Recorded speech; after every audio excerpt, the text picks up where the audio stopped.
Good morning, everyone. As you can see, it's a lovely sunny day here in the UK. And to all the viewers that are in the USA, happy 4th of July. I hope everyone is well.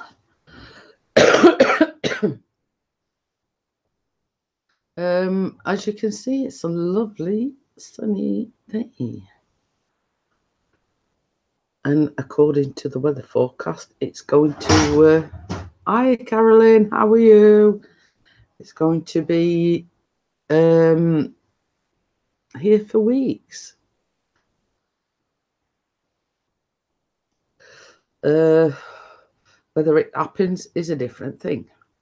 You know, as you know, the weather forecast is a bit temperamental. And just to say, Pixie and Callum were ecstatic last night when England got through to the quarterfinals of the World Cup by the skin of the teeth. So, hello to the 4 viewers.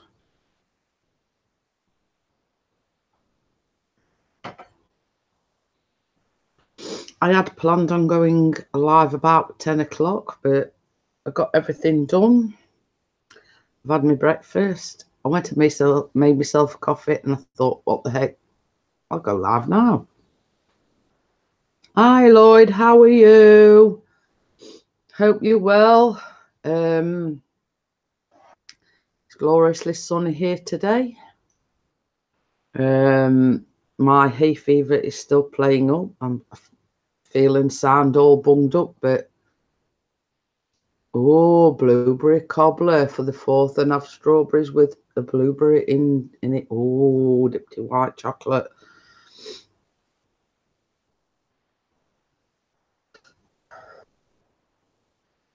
That sounds absolutely delicious, Caroline.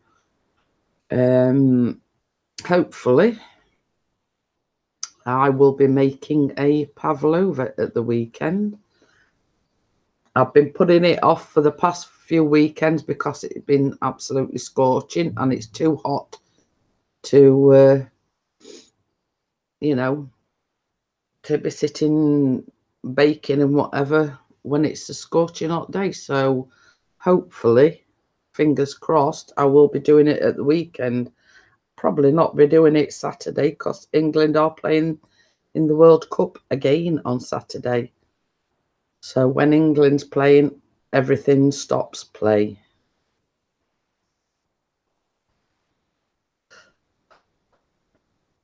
So not really got much planned. What have you guys got planned for the 4th of July celebrations? So yeah, so has any of you got any 4th of July celebrations that you're going to yeah. Tell you, it was nail biting last night because Pixie and my son Callum were sat on the edge of the seats, but in all honesty, the team that they was playing, Colombia, were playing very, very dirty. I mean, at one point, one of the players sort of like rugby tackled one of our players and only got a yellow card. Now, from my perspective, it was a red card, but hey ho, it went to penalties. We got through on penalties, so everyone in the household is happy.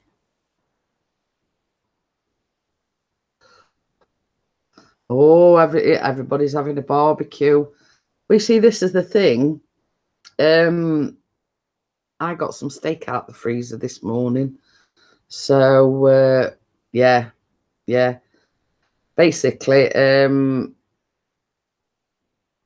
I forget who they've got on Saturday. I'm not sure. You see, this is how well I am up on football. I don't even know who they've got on Saturday. I will just check on the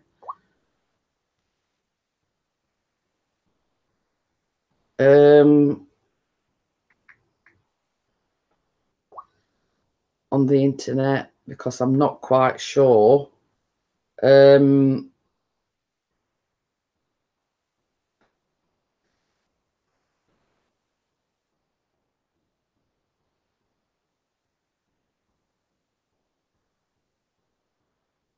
Who they've got on Saturday.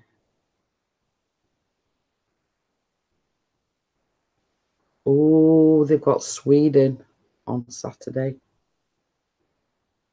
And then if they actually beat Sweden, they've either got Russia or Croatia. So, but they've got to get through Saturday first. So yes, they're playing Sweden on Saturday.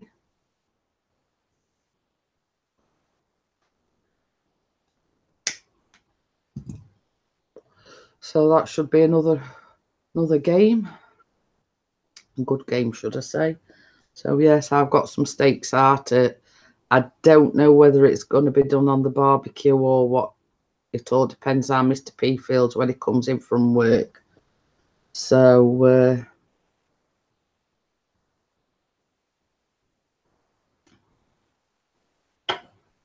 yeah, but as you can see, I've got no lights on or anything. It's absolutely glorious today again. And what I've been doing is getting all my washing done while it's nice weather, but the bit I've got in the wash basket wasn't worth putting in the washing machine, so I thought, well, I'll sort of wait and do some tomorrow.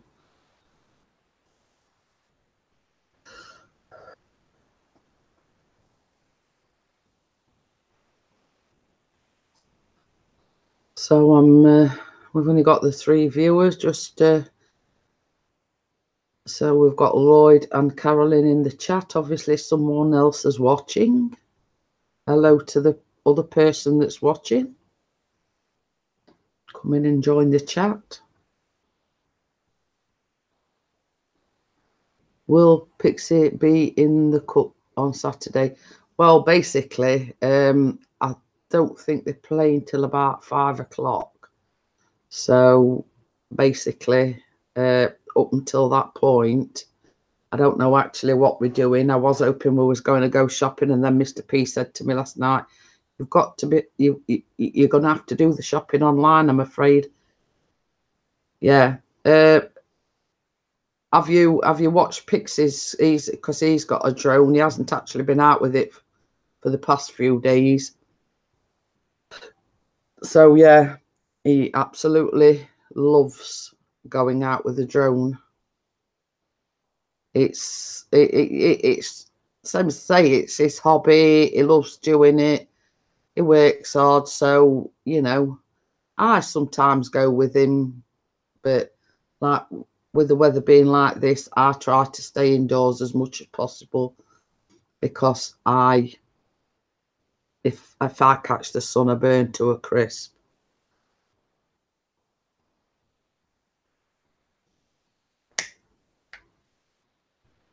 So I've got very sensitive skin, so I have to be careful, otherwise I burn to a crisp. So when it's warm like this, as much as possible, I like to stay indoors. Yeah, some, as I say, Mr. P does some absolutely awesome videos. He went to a local dam at the weekend, and basically he had to cut it short because there was about 14 or 15 people were around him. They were all up trying to ask him questions, the same as he said. When you're flying the drone, you have to keep your eye on it. You've got sort of, he's got an iPad, well, not an iPad, like a media pad type of thing, where he watches what footage the drone is actually filming. And you know, there were about 14 or 15 people you know, there were about 14 or 15 people around him. And as you probably know, you have to keep your eye on the drone thing. And he said, ending up, he says, they was asking that many questions. He says, I had to cut it short and bring it back. He says, because it was sort of taking me away from being able to concentrate on the drone. They were, you know, they were asking him questions like, how deep is the water and things like that. And he said, I don't actually know. He says, I've just come here to fly my drone. That's basically it. I'm not a ranger or anything. I think they thought he were either a tourist guide or a park ranger or something. They were asking him all these questions and, you know, how deep the water was. And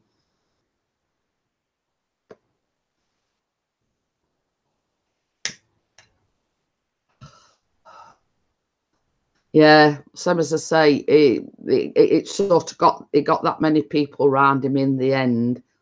He sort of had to bring it down because same as he said, he just couldn't sort of concentrate. They were firing all these questions off to him.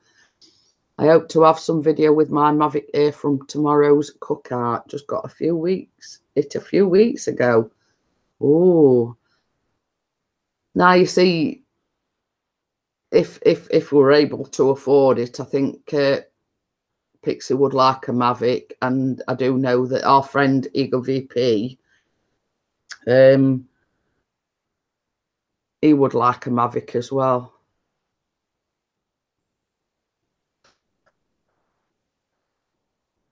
Same as Pixie said, it sort of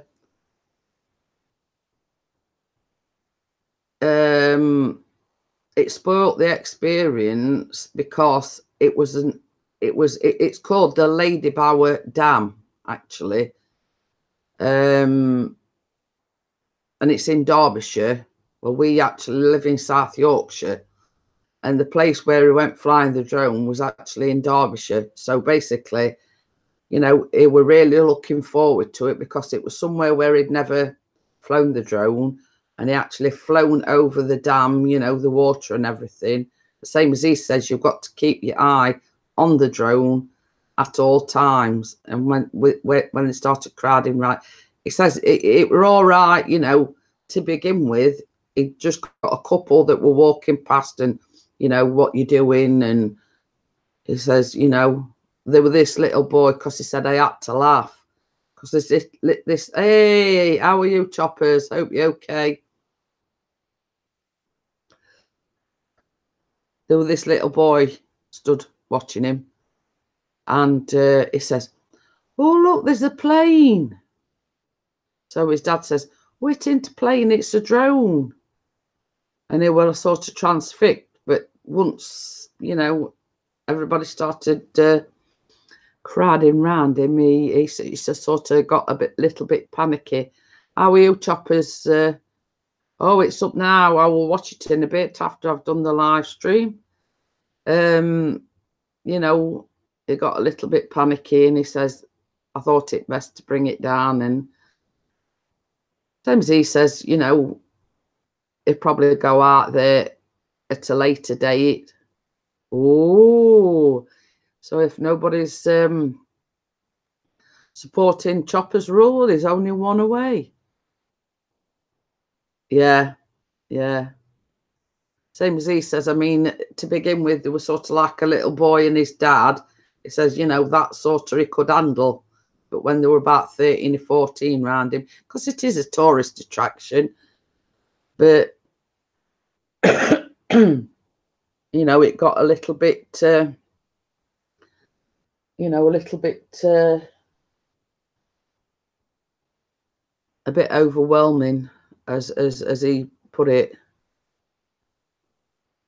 Oh, you already supporting Choppers? So, and how did it go? Visiting your mum's grave? Are you okay? Because Choppers is on a road trip to visit his mother's grave. It is like a 14-hour trip from where he lives. Oh, you already supporting Choppers as well?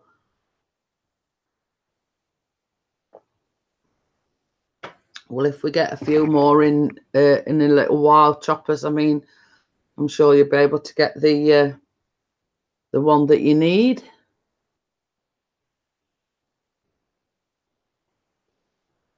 Yeah, in the little camper.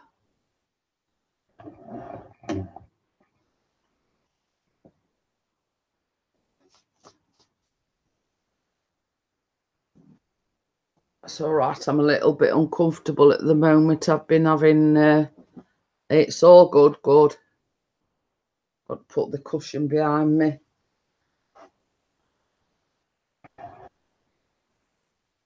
Oh, Lloyd's just hit the 100. Oh, so as I say, as the title suggests, I get by with a little help from my friends. I have made some awesome friends here on YouTube. You know, and same as I've said, I'm a channel that don't do drama. You know, I won't be involved in drama. So we come here. Okay, then, Choppers. You know, I don't do drama. Just come here. We just like to have a laugh, like to have a joke, you know, and chat with some awesome friends. Hey, hi to the 6 viewers. Come in, oh, we've got 7 viewers now. Just come in and have a chat. Say something in the chat. I am up way too early. It's 1:02. Oh dear. Hi, Warrior Rex. How are you? You know, same as I keep saying to everybody, you know, why can't everyone get along? Why do you get sort of drama channels wanting drama? And, you know, I just like to sit here, relax, have my coffee, talk to people. Oh, you're welcome, Lloyd. Same as I say, you was in Pixies the other night, you know, we try to help as friends out as best we can. You know, attain the goal, so to speak. You know, it's I started my YouTube journey sort of just that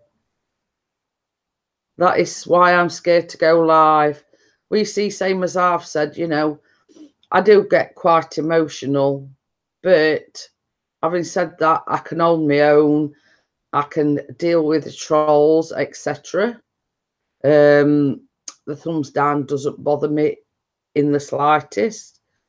It hasn't. It you know, it doesn't put me off. I started my YouTube channel sort of roughly a year ago because in the April I lost my mum, and it was obviously I was going through the grieving process. I didn't want depression or anything to set in, and you know, at the time, Pixie was a well-established YouTuber, and it was suggested by, you know, by one or two of his friends. Why don't Jeanette start a YouTube channel? So I didn't have a lot of confidence, and I didn't like going in front of the camera. So yeah, thank you, Carolyn. Same as I say, sort of this time last year, I was a little bit lost, so to speak. I just lost my mum. And I started YouTube basically something to focus on, you know, and then sort of it was suggested to me to do like baking, because I love baking, and you know, not blowing my own trumpet, I am good at baking. So someone says, well, why don't you incorporate that into your channel? You know, you're baking, do baking vlogs. It's something that you love, you're good at it, so why not incorporate it into your channel? So that's what I did. But sort of in the past year, my confidence has grown very, very much. Yeah, you know, I have had my moments. Hiya, volleyball mum, how are you? I do have my moments when I get a little bit emotional. You know, but I've always said, don't mistake my tears for weakness, because I'm not a weak person. I can stand my ground. You know, I can sort of hold my own, so to speak. You know, and as the saying goes, I don't suffer fools gladly. So, you know, so that's basically the story. I mean, I started just over a year ago. I've just got over just over 1.1k supporters. So, and this is why I've titled it today, you know, I get by with a little help from my friends. And I do class, you know, my friends on YouTube. To me, they're my friends. And, you know, I've been amazed at the support I've got.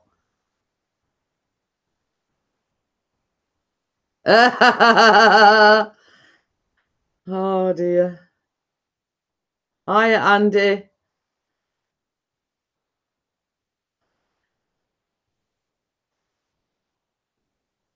I've already made it, I'm afraid, Andy. I'm sort of halfway down it.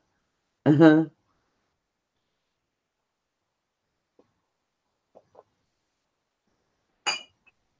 did you manage me out without me making when you won last night?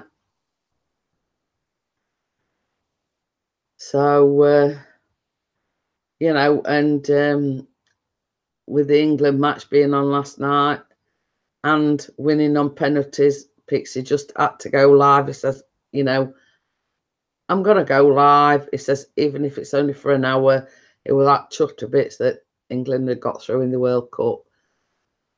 Hi, Cheery Giggles, how are you? So, yeah, I mean, going back to Carolyn, the thing is, when I sort of started doing vlogs to start with, and then people were saying, well, why don't you do a live stream, blah, blah, blah. The first live stream I did was a disaster.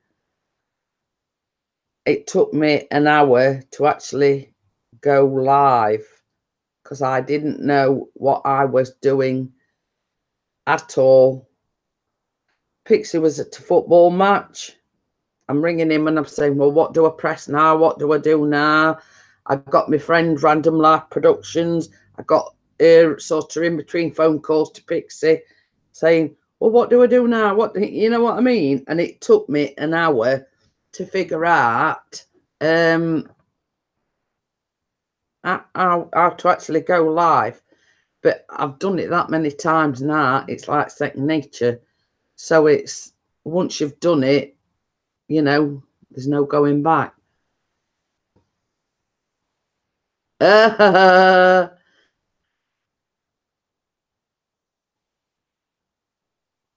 So thank you for coming in anyway, Lloyd, and you'll go and get yourself some sleep. I sure as heck don't stay up till 4 o'clock in the morning because me and Pixie are both up at 6 a.m. for him to go to work. So, you know, it was quite a late one last night because Pixie decided to go live just after 10 o'clock. It didn't finish till about 11:15. and then we sort of had a drink, you know, before we went to bed, etc. By the time, you know, the lights were turned off, it was gone midnight. So right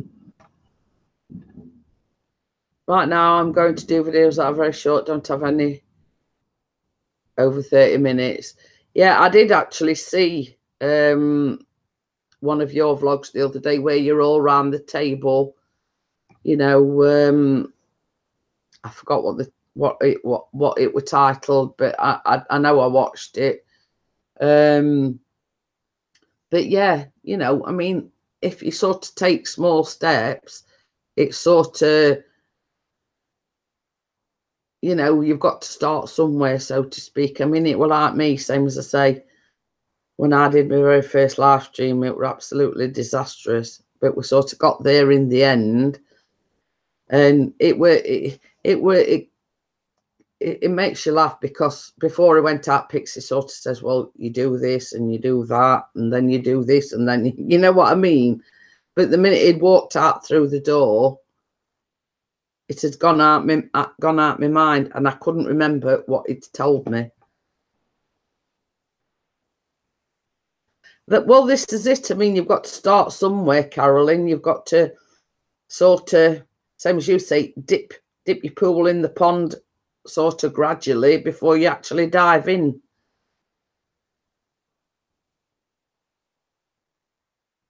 Yeah, see you later then, Lloyd. You know, we try to be funny. I mean, there'll probably be a few more in a bit later, and I'll probably have a few up on the panel. And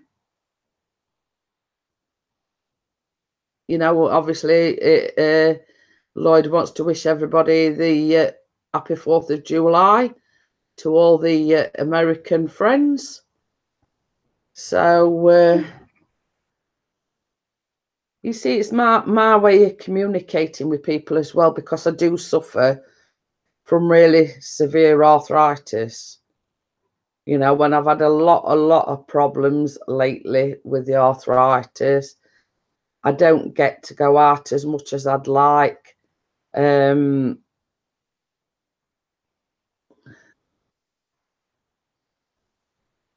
this is it, Carolyn. I mean, you know, it's what we call baby steps. You know, you've sort of got to have a bit of confidence and do what I'm doing now, just sitting in front of a camera, talking into a camera. But it's what, you know, what I call baby steps. You know, you do what you feel you're comfortable doing, because if you don't, it's sort of, hey, Mary, how are you? You know, if you don't, it's going to put you off. You've sort of got to sort of, as you gain confidence, you know, you never know, you might decide to go live yourself. You might sort of do a bit longer videos and whatever. You know, it's sort of, you've got to do whatever's comfortable for yourself.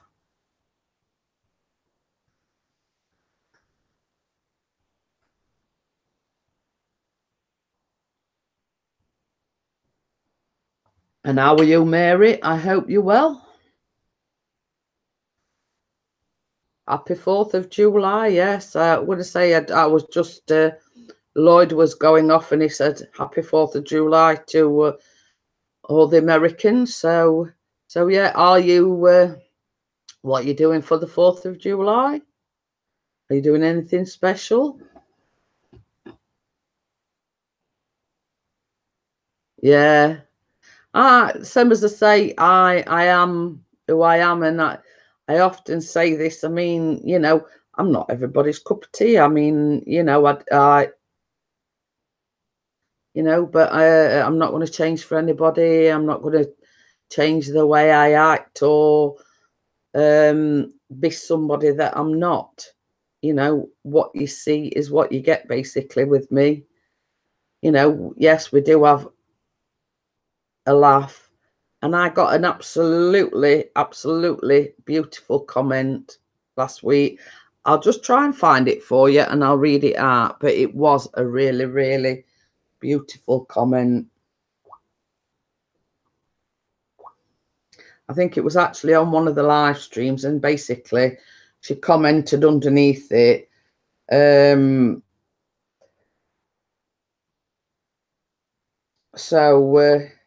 But if I can find it, I'll read it out to you.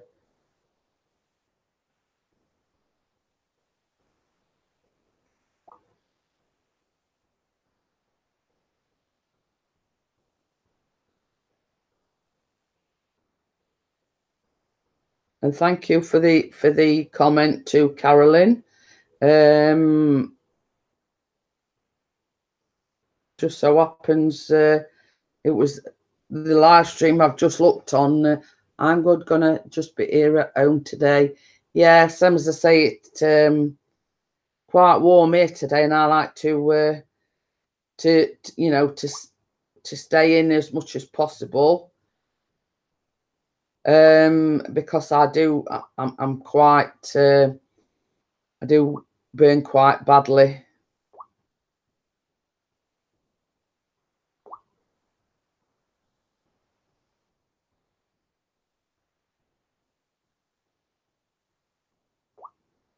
So as I'm trying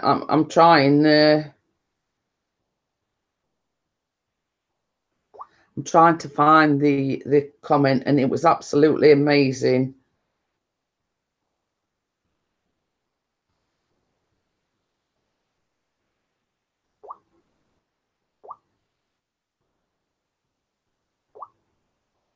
So Keith, do you want an invite up?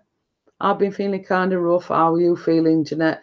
Same as I say, my hay fever's been playing up something chronic, but I'm okay. My back's aching a little bit, and my knees is hurting me, but apart from that, I'm okay.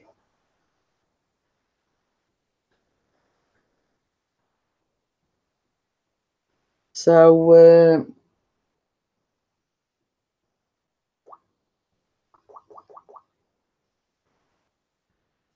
no, just going out. Oh, okay then.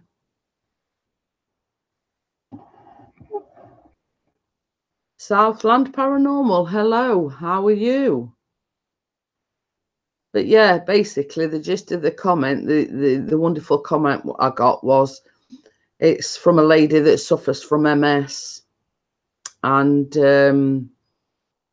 she doesn't come into the live stream. She sort of, I think she's like watches it back after I've done the live stream, and basically the gist of the message, the comment I got was, you know,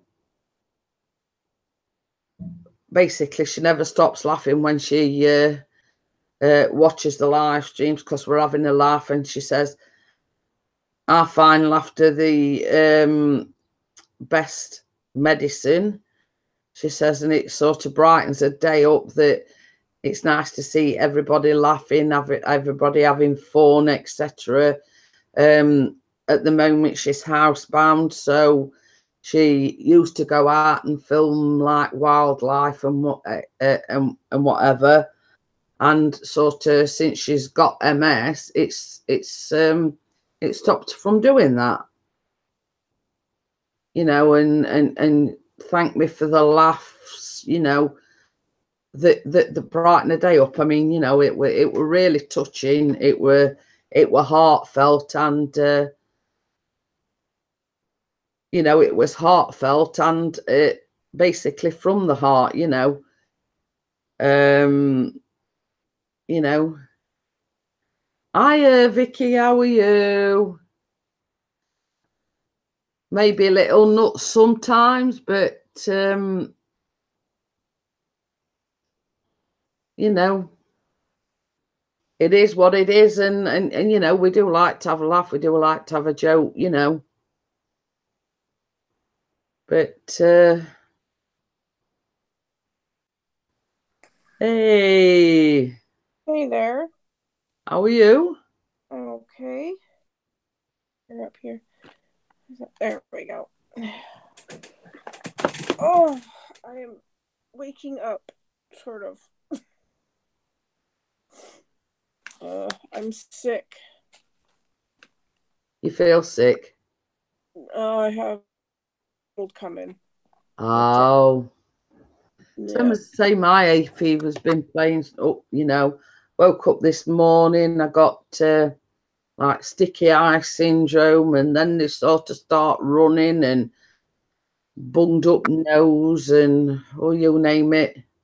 Yeah. And then to top it off, you know, what my back's hurting, my knees is killing me. You know, apart from that, I'm okay. Yeah, it's like everybody says to me, how do you feel? About 80. I feel about that every day. Yeah. But, you know, same as we've said, you know, we're here, we're still sort of plodding along, so to speak. Yeah, that's what I always say. I'm still kicking, I'm still here. You know.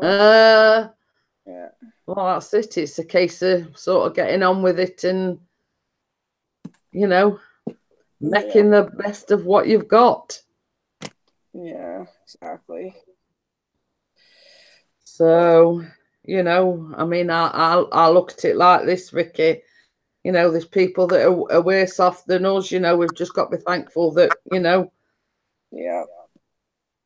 Exactly. So, how is everybody this morning? I'm all right. There was ecstatic after the England win last night. Yeah, really, really happy about that. I sort of forgot this morning. I had to check on my phone because somebody was saying who they got in the next round, and I says, to be quite honest with you, I can't remember.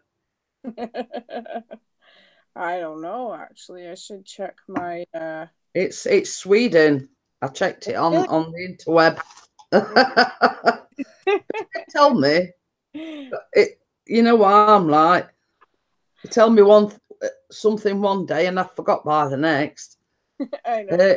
Mary says, "Is that what hay fever is like? I've been waking up like that." Well, you see, basically, when I wake up in the morning, I feel like my nose is all bunged up. I have to have a right good blow of my nose. You know, my nose all feels bunged up. Like my eyes, eyelashes and everything are stuck together. And then they sort of start streaming, you know, the blades. We're on about England, Eagle VP. Yeah. Hi, Keith. How are you this morning, honey? Some as I say, Pixie did tell me last night who they were playing on Saturday, and you know, that was it. We went to bed, got up this morning, drew a blank, so to speak. Oh, wow. Yeah, no, my hay fever's just as bad. The good thing is, like, Sean, my son, he sneezes, he can't breathe when he wakes up. Ugh, can he go away? Sorry, I'm not in the mood for the cat this morning.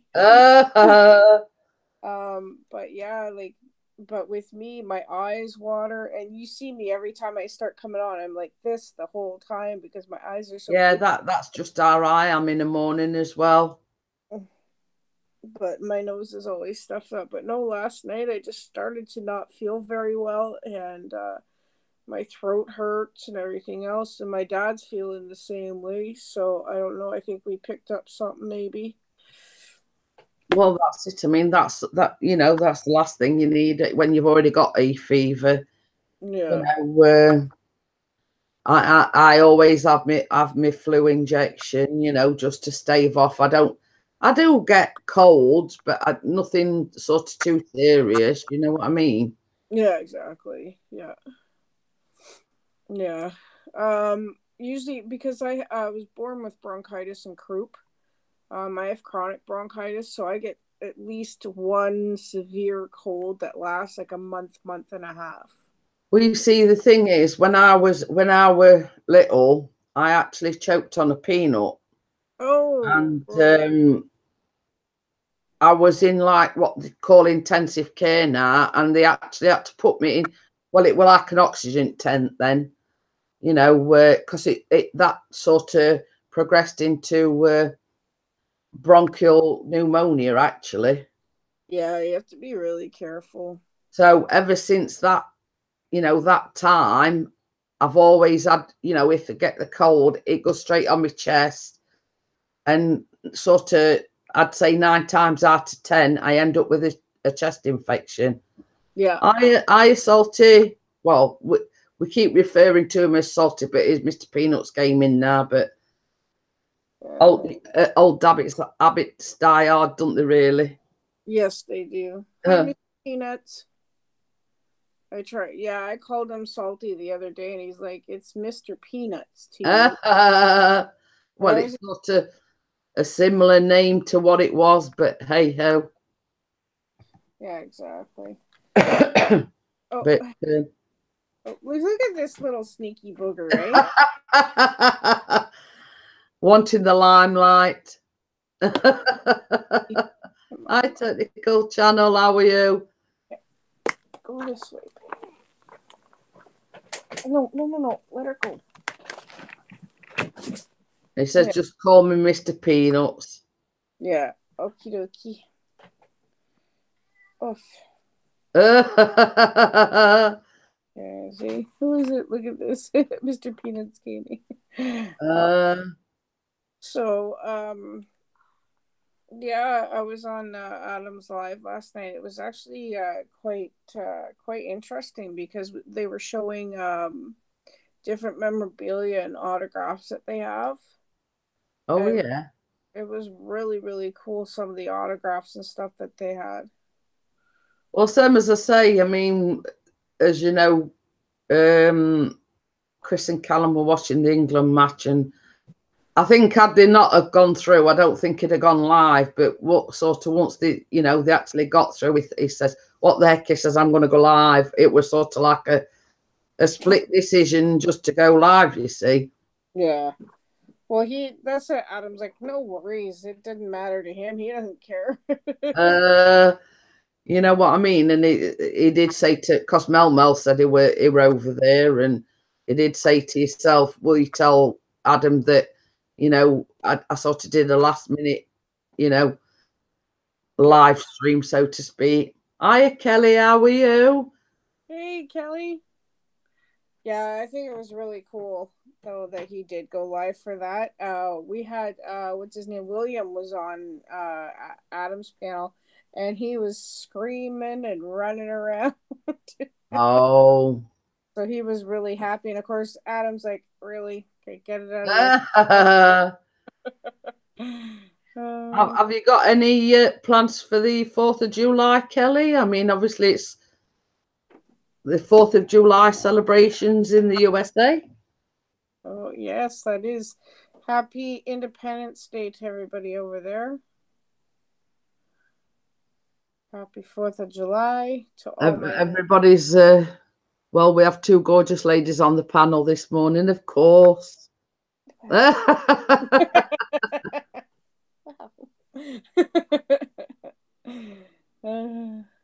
And how's Austin and Carter today?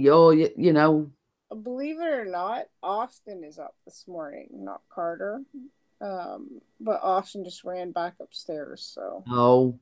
Yeah, but yeah, it was they're doing okay. They went to see their dad. Everything that we talked about this. Yeah. And all of a sudden yesterday, he tries to call and Austin doesn't want to talk to him again. Surprise. Yeah. But anyway, other than that, I mean, they're doing good. But with their sunburn and everything else, they are just basically, they don't want to do anything. So I said yesterday, stay in the house, Yeah. So yeah. What's the tattoo? It's a rose. No, I like that one. Yeah. That was the very first tattoo I ever did. It's an English rose. That's pretty. I like your I like the one on your hand. Oh, that one. Yes, I like that one. That's sort of just a flower. I still like that. It's really pretty. Yeah. How's your arm? It's not too bad. That one's sort of gone now. Look, well, almost. Good. But that one's coming out a little bit now. That's the one where she actually got the blood from. So that one's sort of almost gone. Yeah. But that one's coming out a little bit. Oh, thank God the other one's gone. That was really bad looking. Oh yeah. Some as I say, all this just for a blood test. Mm. I'll not even have Chris's name on my arm, Salty up. Mm. Hiya, Kenneth. How are you? You know, That's I've one. always said that I would never have anybody's name tattooed on my arm. I was just gonna say that. Yeah, that's one of my rules. I will never tattoo anybody's name, initial, whatever on my.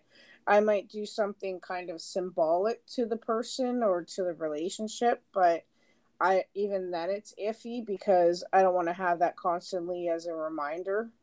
We see, same as I said, you know, Chris has got like Callum James on his arm, and then on the other one, he's got Jeanette in like a love heart. But same as I said, if I were to have Callum's name on my arm, I've got to have all, you know, all the names on my arm. Yeah. It says for me, you should make an exception. I won't even make an exception for Mr. P, Salty. So, you know. Nope. Sorry about your luck, Chuck. Yeah. I wouldn't mind another one like here, but you know, it's sort of deciding what to have and you know. Yeah, I mean I want to get this one covered and I want to get this one here covered and stuff. It's just it's the money. Yeah. Well, that same as I say, I mean, it weren't too bad. I think that one were about £10 or £15, which ain't too bad. I had a little flower on my ankle. I think that were £10, but it's not a massive one. And then I've got like the Cupid on my shoulder here. That was sort of, I think it was about 20 or £30, you know, because it is, you know. That's not bad. I saw on YouTube a man had a tattoo of his ex-girlfriend and he used a sanding machine. Oh, Gordon Bennett. He used a sanding machine to remove it. Oh. Well, I bet I bet it did work, but I bet it was damn painful. Yeah, I bet. Yeah. Holy crap. No, thank you. You know, if I'm going to have, same as you said, have a cover up, you know, I wouldn't go to the extremes of, you know, taking a sanding machine to it. No way, Jose. Yeah. Well, they told me that if you ever go into those, what is it? It's not an MRI. It's the tube that you go into for full body and all that for. CT. Is it CT scan? I think so. I'm not too sure, but it says that kind of draws the, I guess the iron in the ink out, and it's painful. No. And that's what I was told, but I don't know for sure. See, the CT scans are like a donut shape. Yeah, that one. And that sort of goes down. But you see, I've had an MRI scan, which is like a tunnel. Yeah. But at the time, I had it on my knee. So basically, I didn't have to go in it fully, just sort of part of the way in because it were my knee, you see. Yeah. He was laughing and enjoying it. He was happy to have removed her out of his life. Yeah. Well, I don't think I'd be laughing if I was sanding my tattoo off with a sander. No, thanks. No, that would hurt like crazy. He must have been drunk or really high. I was going to say he must have had something. Yeah. To be laughing about it, you know. I mean, they often say if you're drunk, you don't feel. You feel pain, but you don't feel it as bad as, you know, when you're actually sober. Yeah. Holy cow. So where is everybody this morning? I have no idea. Well, you see, what I'd done, yeah, I can imagine you do save money on laser removal, but it's a hell of a painful way of removing it. Exactly. Holy cow. You know, I mean, I don't like dentists or anything like that, so I'm not one for pain. Yeah. To a certain extent, but not. Holy cow. But yeah, I'd set the live stream up for 10 o'clock. I thought, well, I'll sort of set it up before, and I'll sort of publish it on like the Facebook group and my Facebook page, etc. Yeah. And then sort of by the time I'd had my breakfast and my coffee, made my coffee and everything, I'd done all my jobs. It were only about 9:30. So I thought I'd got about 4 people waiting. So I thought, well, I'll just go live. Might as well, yeah. You're from up north. We actually sort of smack bang in the middle of the country from South Yorkshire. That's right. Yeah. Up north. Okay, yeah, no. Yeah, the only place I'm from is from Canada.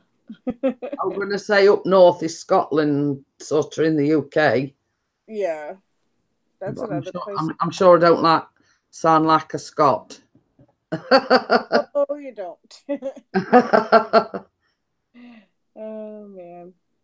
Yeah, so what was I going to ask? I was going to ask you a question this morning, and I'm totally blanking on it.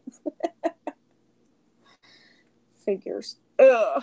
So even Mr. Peanuts Gaming's agreeing that it's a bad idea to have a partner's name on you. Yeah, having a tattoo of partner's name on you is a big gamble. I don't agree with it personally. Well, same as I say, Chris has got Callum James. I mean, when all said and done, is his son, and that'll never change. But then he's got like my name in a love art.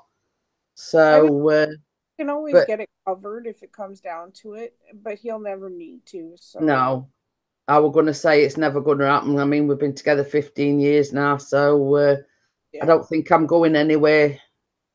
Yeah, exactly. My mom always said it was funny. Like, she always says, if she passes, or if my dad passes before her, I said, would you get remarried? She goes, I had enough trouble trying to train him. Why would I? You see, this is the thing I've contemplated as well. I've contemplated having Mum on my arm. Not actually a name, but Mum. And then obviously, the day she passed. So I have contemplated that, but same as you say, it's having the money, having the time to do it, Yeah. Well, I mean, my tattoo on my leg, my Tinkerbell, I had to save up for a long time. It cost me almost $300 for her. Oh, Gordon Bennett.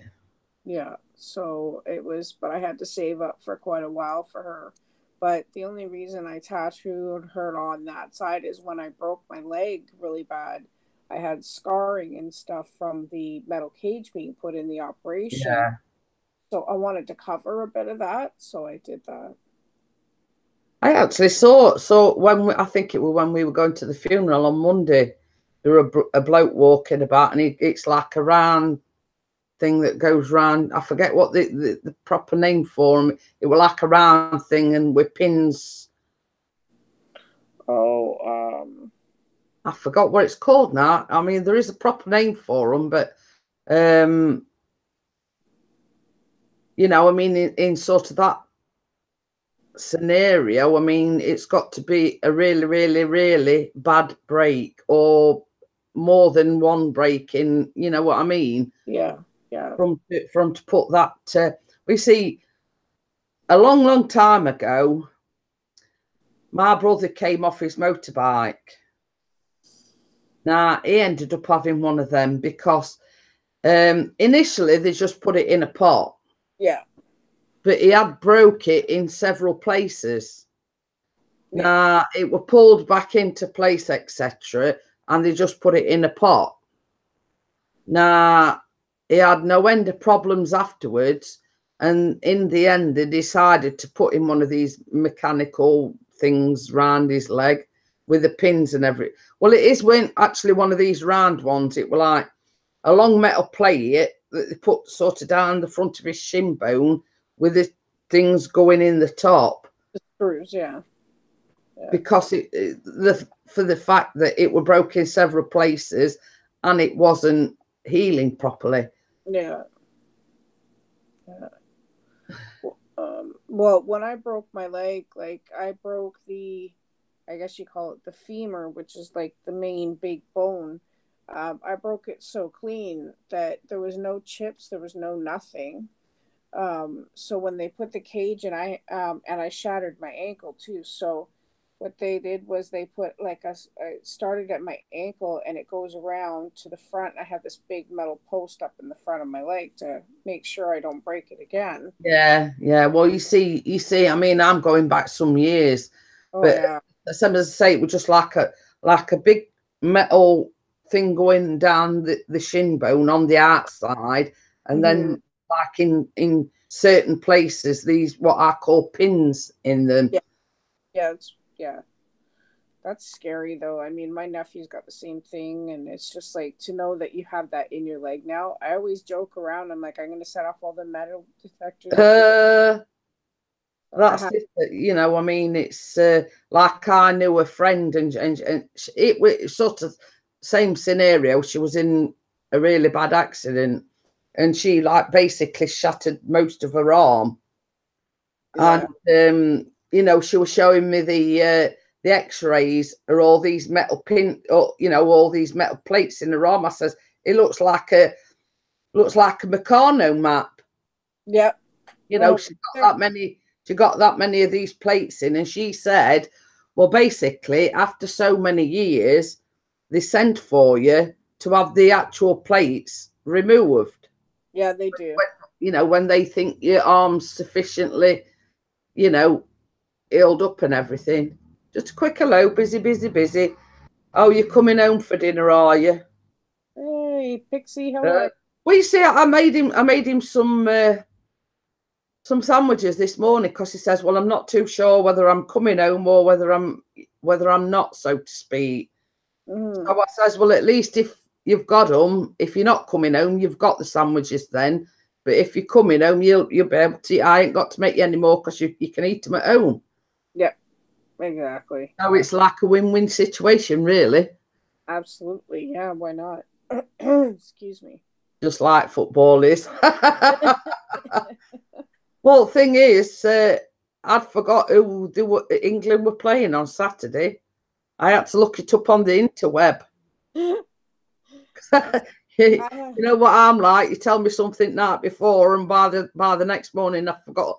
Because you see, when we were at Keys, Emily had come in the chat, and she says, "Oh, I want you all to do me a favour because apparently a best friend the day after the meetup in Birmingham, it's a birthday." She says, "Oh, if you don't mind, will you sort of like do a short clip and say hello, Steph? Happy birthday, Steph." Yeah. So we got up the next morning. I was the one that was sober the night before, and I says, I can't for the heck of me think what Emily asked me last night. Yeah. So basically I had to message her and say, what was that again? Yeah. I says, what did you tell me last night? I says, I forgot. I says, even though I was sober, I says, people tell me things. I says, and back next morning, I forgot. Yeah. Oh, he's still sleeping, Pixie. Yeah, no, he's still in the land of Nod. Yeah, you know what? It's with that sunburn that they had. Like I sent you that picture. That didn't even do his face justice. How red he was when he first came home. And but I mean, like, sort of, you've got to think as well. I mean, sort of, you can get like what's it called when you eat exhaustion and whatever. It sort of don't set in for a few days, does it? No, it doesn't. And that's they stayed inside yesterday the entire day. So when their dad called, "Oh, what'd you do today?" They like, well, because of the way we felt that we didn't do anything. They sat on computers all day yesterday, and I didn't care because I'm like, you know what? They're in pain. But I had a neighbor's daughter. We've known them for like almost 20 years, and she brought a tube of aloe up, so I was able to do a little bit of. Well, that's it. At least you were, you know, you could sort of give them some sort of relief. Yeah. Hey, I'm up. You're lucky. Yeah. I woke up. My alarm, I have it set for 5 a.m. now, so. Yeah. Well, that's it. Did you say you were doing a quiz or something tonight? This afternoon, well, 11 a.m. my time, about 4 o'clock your time. Oh, that was say because I think Keith's got an interview tonight, DJM Films or something. Yeah, that's why I wanted to make sure that I had the quiz done before Keith went on, so I can join and listen. Yeah, yeah. I think it. I think it's one. I think it was the guy that he did the. Oh yeah, you tell me and I'll tell you. You know how he does the drone review show thing on a Monday. One of the ones. Okay. Yeah. See you later. Yeah. It's one of the. I think it's the guy that he did the drone review on Monday. Yeah. Well, that's good. I like Keith's interviews.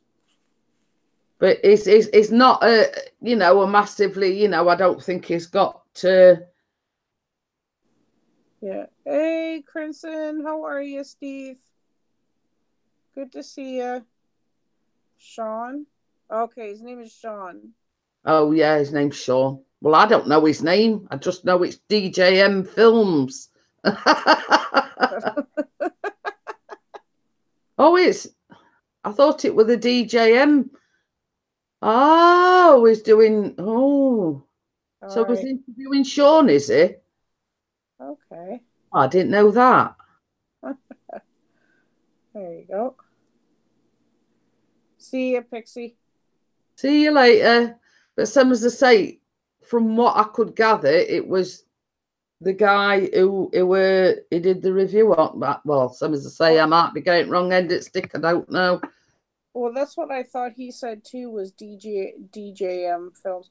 I have trouble saying that together. I always try. Yeah. I'll just have a look. But same as I say, I'm almost. I think he said it as well last night. Mm-hmm. I want to get onto Panels Pixies soon. Wow. He's half awake. I think he meant on Pixie's panels soon. Wake up, Steve. Open your eyes, dude. Oh. All right, I'm just trying to find it. That's okay. Yeah, my back is super itchy today. So forgive me if you it might be this one. Is it DJM Films McCallum? Callum. That's what I thought too. I think that's what he said, but Pixie would probably know better than we do. I don't know. Yeah. Well, unless Pixie's the one that's got his wires crossed, because I do know who Sean is, and you see, Expat in Mazaron, that is his channel name. Okay. He's been doing a like drone chat thing every Sunday night. Yeah. I think he's finished that thing now because he's going on vacation or something. Yeah. But yeah. So I hadn't got a clue that it was. If he is interviewing Sean, I don't know. I don't know. We'll have to see when tonight. Yeah, we'll have to. I'll have to contact him in a bit, and I'll say whether Pixie's got his wires crossed, or I could almost swear he said DJM Films McCallum or something with the guy that he were interviewing tonight. Do you want an invite on, Crimson, or he's still half asleep? Yeah, exactly. Are you awake yet? Well, Keith was on here earlier. I didn't. Yeah, I'm gonna say I know he was in earlier on, but he said he was just off art. Yeah. So I mean, I don't know whether, you know, I mean, obviously I've got an itch right bottom of my back now, don't you? Into it annoying when you sort of, well, you'd have laughed, Vicky. I went in to make a coffee last night and I'm going, Chris, come here quick. Chris, what? He says, what you done? I says, well, I've got an itch right in the middle of my shoulder blade. He says, can you scratch it for me? It was one of them where I couldn't sort of quite get to it with either arm. Yeah. And it was in one of them sort of one right in the very middle, in between my shoulder blades. And it was driving me absolutely bonkers. See, I have this little thing. Oh, I could do with one of them. It goes really, really long, Jeanette. That would be ideal for me. That especially like last night. So as I say, I'm going, quick. And he says, what's up? I says, I've got an itch right in the middle of my back. I says, and I can't sort of, whichever way you went, I couldn't get to it. Yeah. It's always that, yeah, I can't, I used to be able to do this and, scratch my back and everything. I'm like, okay, I can't reach anymore. What would I say? It was sort of one of them remote spots where no matter which way you went, if you went like that or like that, I couldn't quite reach it. Pixie to the rescue. Yeah. So then it come in and it was scratching. I was going, oh yeah, that's it. Oh yeah. Now you got You're only like scratching my back. But, when you get that relief what it is, I went in the bath yesterday and I always find that when I've been in the bath, it dries my skin out a lot. Mm-hmm. So I can always tell because I'm sort of either sat there going like this or, you know what I mean? Yeah. Because it dries my skin out and it just basically makes me itch. And I think that's sort of the part of the condition of, the thyroid problem. Yeah, yeah. Before I actually got diagnosed, it were like, how can I put it? Crocodile skin. It was scaly and all sorts. You know what I mean? Yeah, exactly. Sort of ever since then, and this is why I have to be careful what I put on my skin because I've got sensitive skin, and Yeah, that's why. I use a Garnier moisturizer. Yeah, it's hard though to find products. Like I have, my face is very oily sometimes. Like obviously Yeah, I'm gonna say I were asking. I think it were Bella, because sort of here on my forehead, mine's always like oily and greasy, but here it's very dry. Yeah. When I says what sort of a moisturizer do you recommend? Because it's like oily on the forehead and sort of here on my nose, but on my cheeks and whatever, it's very, very dry. Yeah. I can't for life on me remember what she told me. That was a few weeks ago, let alone last night. Yeah, exactly. Yeah, no worries. But same as I say, I don't sort of like moisturize my arms and my legs every day. I wish I did, but I get to a stage where obviously when I go in the bath, my legs do get a little dry, so just put a little bit of that the Garnier, it's what's it called now, 7-day moisturizer or something. It's in a green bottle or green whatever you want to call it. Yeah. And I'm sort of sorted for a couple of weeks, if you know what I mean. Yeah. So yeah, I get it mainly on my forearms. Like I don't know why, but like up my arms up here, but mainly here is always so dry and like you said, scaly and stuff. It doesn't matter what I put on it; it just like soaks it up.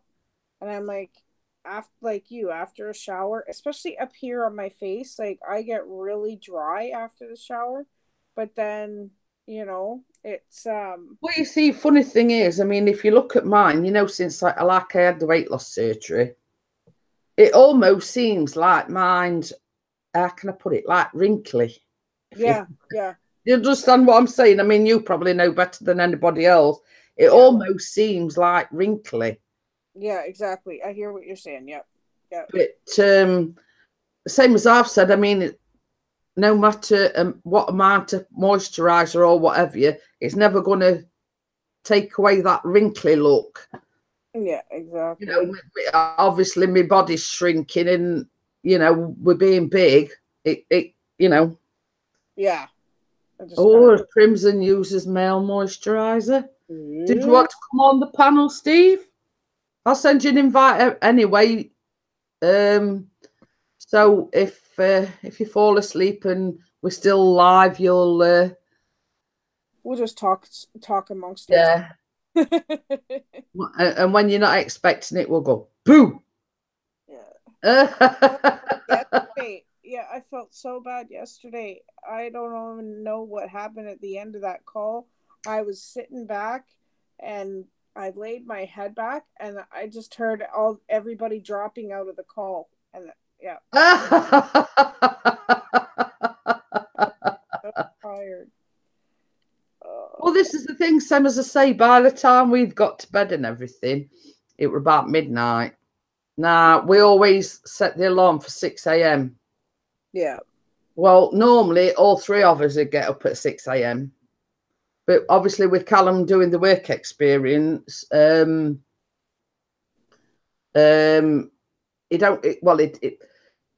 this is the thing. When I said it was a 10-minute walk, we said he set out of here because obviously Chris took him Monday and fetched him home.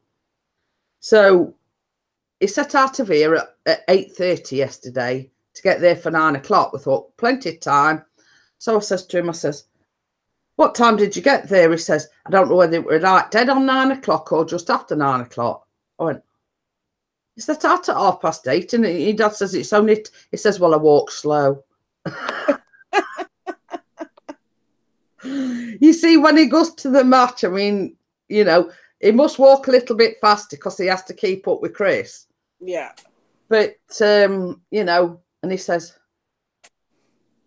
I says, 9 o'clock? I says, you set out at 8:30. So, and we were sort of saying to him, you've got to create a good impression. It's better to be, even if it's a little bit early, Be there. So we set off a little bit earlier this morning. Right. And then when he bought the cake home, I says to him, I says, haven't you told him that I bake cakes, Callum? He says, well, no. He says, it's sort of never come up in conversation. I says, well, I says, tell them that, if they want to sample a cake or anything, yeah. You know what I mean? Yeah. Especially your lemon drizzle. Well, Chris said to me, he says, well, tomorrow, he says, you'll have to bake them a lemon drizzle. So, like, on his last day, you can say, well, look, here's a sample of one of my mum's cakes. But I like doing the 7-Up pancake because it's enough to do. It's just, wham, bam, thank you, ma'am, and in the, super easy. Yeah. Yeah. So I've said I'll probably do the 7-Up pancake just like for a little taster for them, if you know what I mean. Yeah. So basically, sort of that's my plan. Same as I said to Callum, even if it's sort of just a free sample, if you know what I mean, they might sort of say to me, well, can you make me a couple of these or a couple of them? And you know what I mean? Because you can freeze them, you know what I mean? Yeah. Yeah, it's a good idea, actually. I mean, it's only sort of a small organisation. I mean, it's only a church and the cafe's only open till 2 o'clock. Yeah. But, I mean, like, that was from what, I don't know whether, whether you've heard of it, the Co-op. Yeah.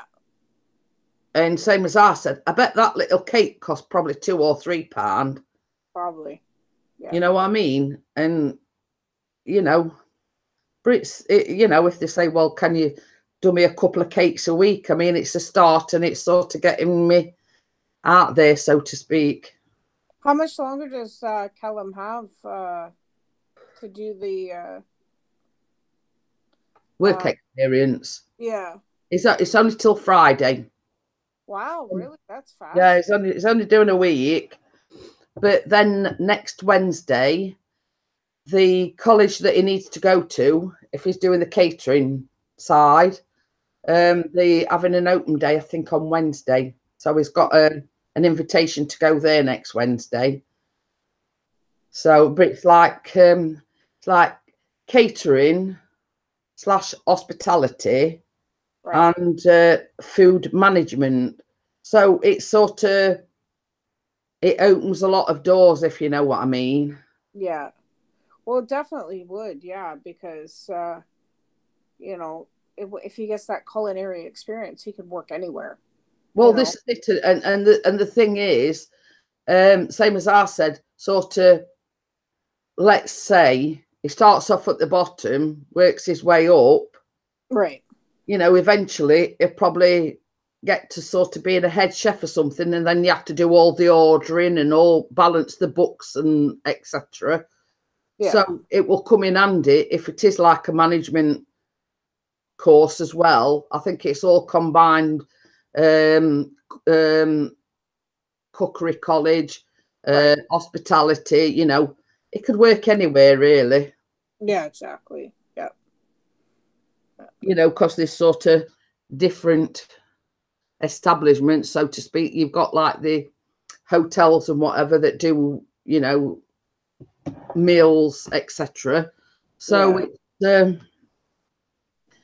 you know, but same as I said, it's a sort of a start on the ladder.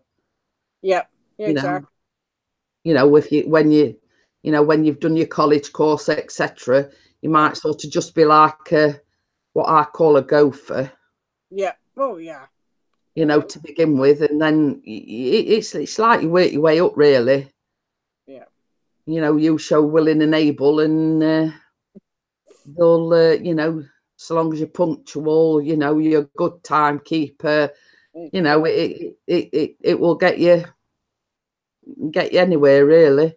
Yeah. And he's totally polite and a half. That kid. Oh yeah, oh yeah. Hey. There he Hey, is. how's it going? I'm tired. Me too. No, but my allergies are bad today. I think I'm coming down with a cold, but I'll be fine. I feel like the skunk's watching me through the window right now. That's how early it is.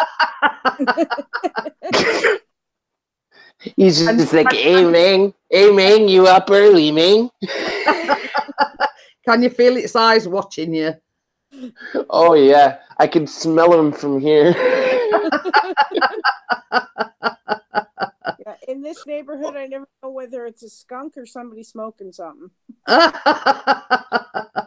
Oh, my. We'll say that where we used to live before we actually moved here. Well, when we first moved to this area, we was in like an upper floor masonette, and I used to come. I'd got like a little bit of a washing line, so I could, you know, in the nice weather, I could peg my washing out.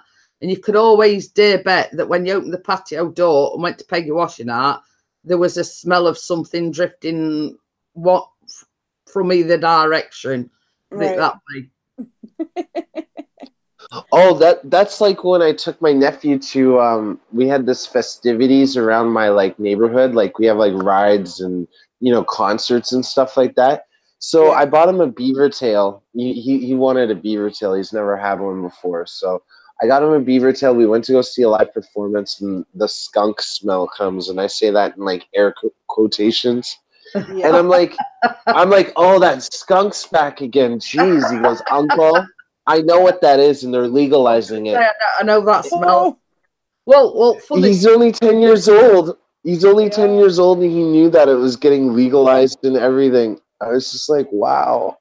You see, the thing is as well, you know, when we were at the funeral on Monday, Yeah. we all went outside after the service, and there was empty in the septic tank. Oh, come on. Yeah, right just over the wall from where we were stood, and I sat there and I'm sort of going, I'm gonna puke. So I says to Chris, I says to his mum and dad, I says, I'm sorry. I says, I'm going to have to go. I says, otherwise I'll be throwing up. It was You know, but Chris hadn't got a very good sense of smell, and he says, well, everybody was complaining about it. You know, same as we've said, if they knew, because, you know, they've got like 2 chapels. Yeah. You know, obviously there was funeral services going on, you know, and same as I said, I mean, in a way it was disrespectful. Yeah, at the end of the day, they've got a job to do.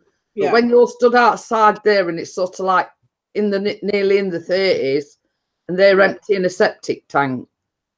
Yeah. You know, tell you. I feel for you, Jeanette. I can feel that smell as you describe it. You know what I mean? Like, that must have been horrible. So as I say, I'd sort of got like a black sleeveless top on like this, but I wore a cardigan. Oh yeah. And I'm sort of there like this with my cardigan, and I had to cut, and I could still smell it. Yeah. And I says to Chris, were other people smelling it too, and they were just being polite, or? I mean, some as I say, Chris has not got a very good sense of smell, but even he could smell it, and it was horrible. I can't describe the smell. I mean, you know, you think you've got problems with Pepe Le Pew, but yeah, no. It was absolutely disgusting, the smell. Do you guys want to know a smell I smell? You know, when I used to work at the gym, Jeanette, someone took a pee in the steam room. Ooh. And then I opened up the door, and let's just say, like, I got attacked by the smell. Like, it just hit me like a freight train. And, like, it was the worst. It was like cat pee. Well, you see, we had that same problem when we went to Devon last year. Now, the accommodation you saw it was one of them smells where, it does hit you as soon as you're walking through the door. And I kept complaining to them and try spraying something on it. I says, well, look, that's not my job, it's yours.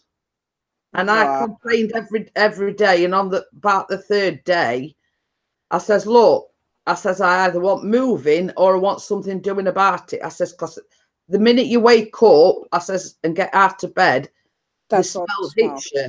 And that was just like cat pee. Yeah, that's bad. But you see, the thing is, you know where the bathroom door was, the carpet was absolutely drenched.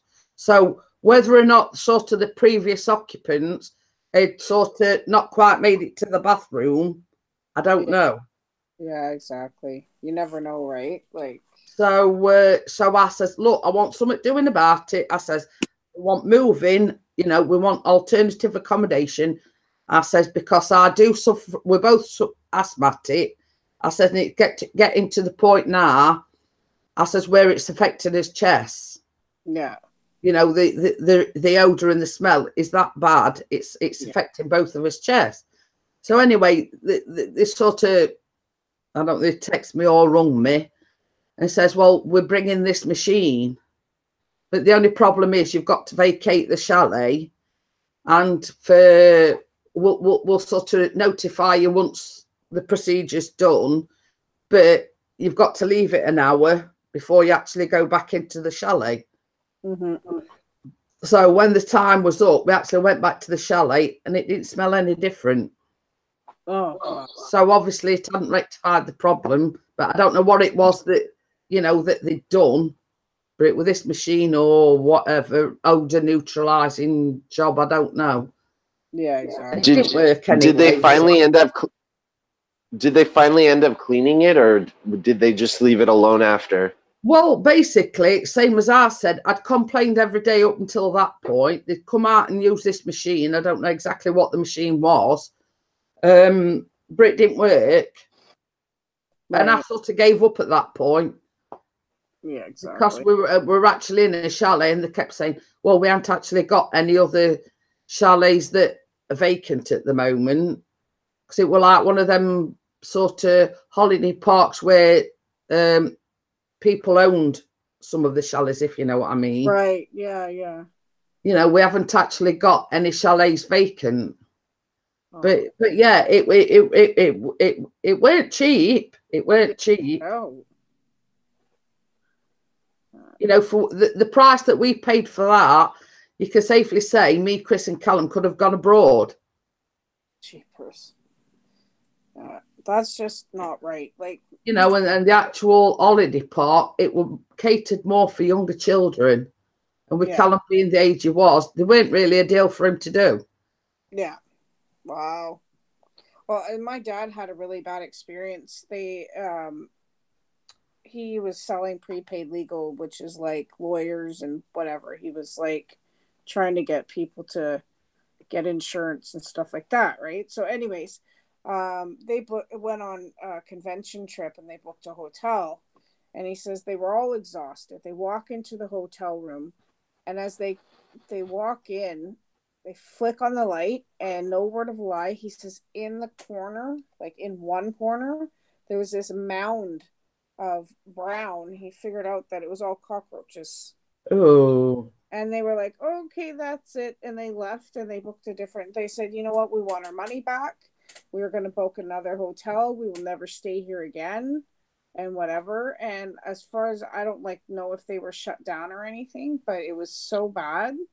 Like, I don't know. It was disgusting. I've never had an experience like that, and I hope I never do. Yeah, that sounds like a really bad experience. Wow. I'd have seen that in corner. I'd have said, no way, Jose. Yeah, they left. They were like, oh my gosh. You're like, oh, hell no. Well, you see, same as I say, there weren't a lot for Callum to do there. I mean, the only good sort of part of that is when the water's orbing. Yeah. You know what I mean? But that was the only good thing about it. I mean, basically, that's like going to... Carry on. Oh, sorry to interrupt you. No, I was just saying it's like Disney. It's like going to like an age-appropriate, trip, because it's like all three of us aren't going to get the full benefits of going to Disneyland as opposed to like a 7-year-old. You know what I mean? Like, you gotta have the... But Adults Island is good though. Like if you ever go to Adults, yeah. But you see, the thing is as well, I mean, we're sort of booked off board, but the place where you went to eat were like basically the clubhouse.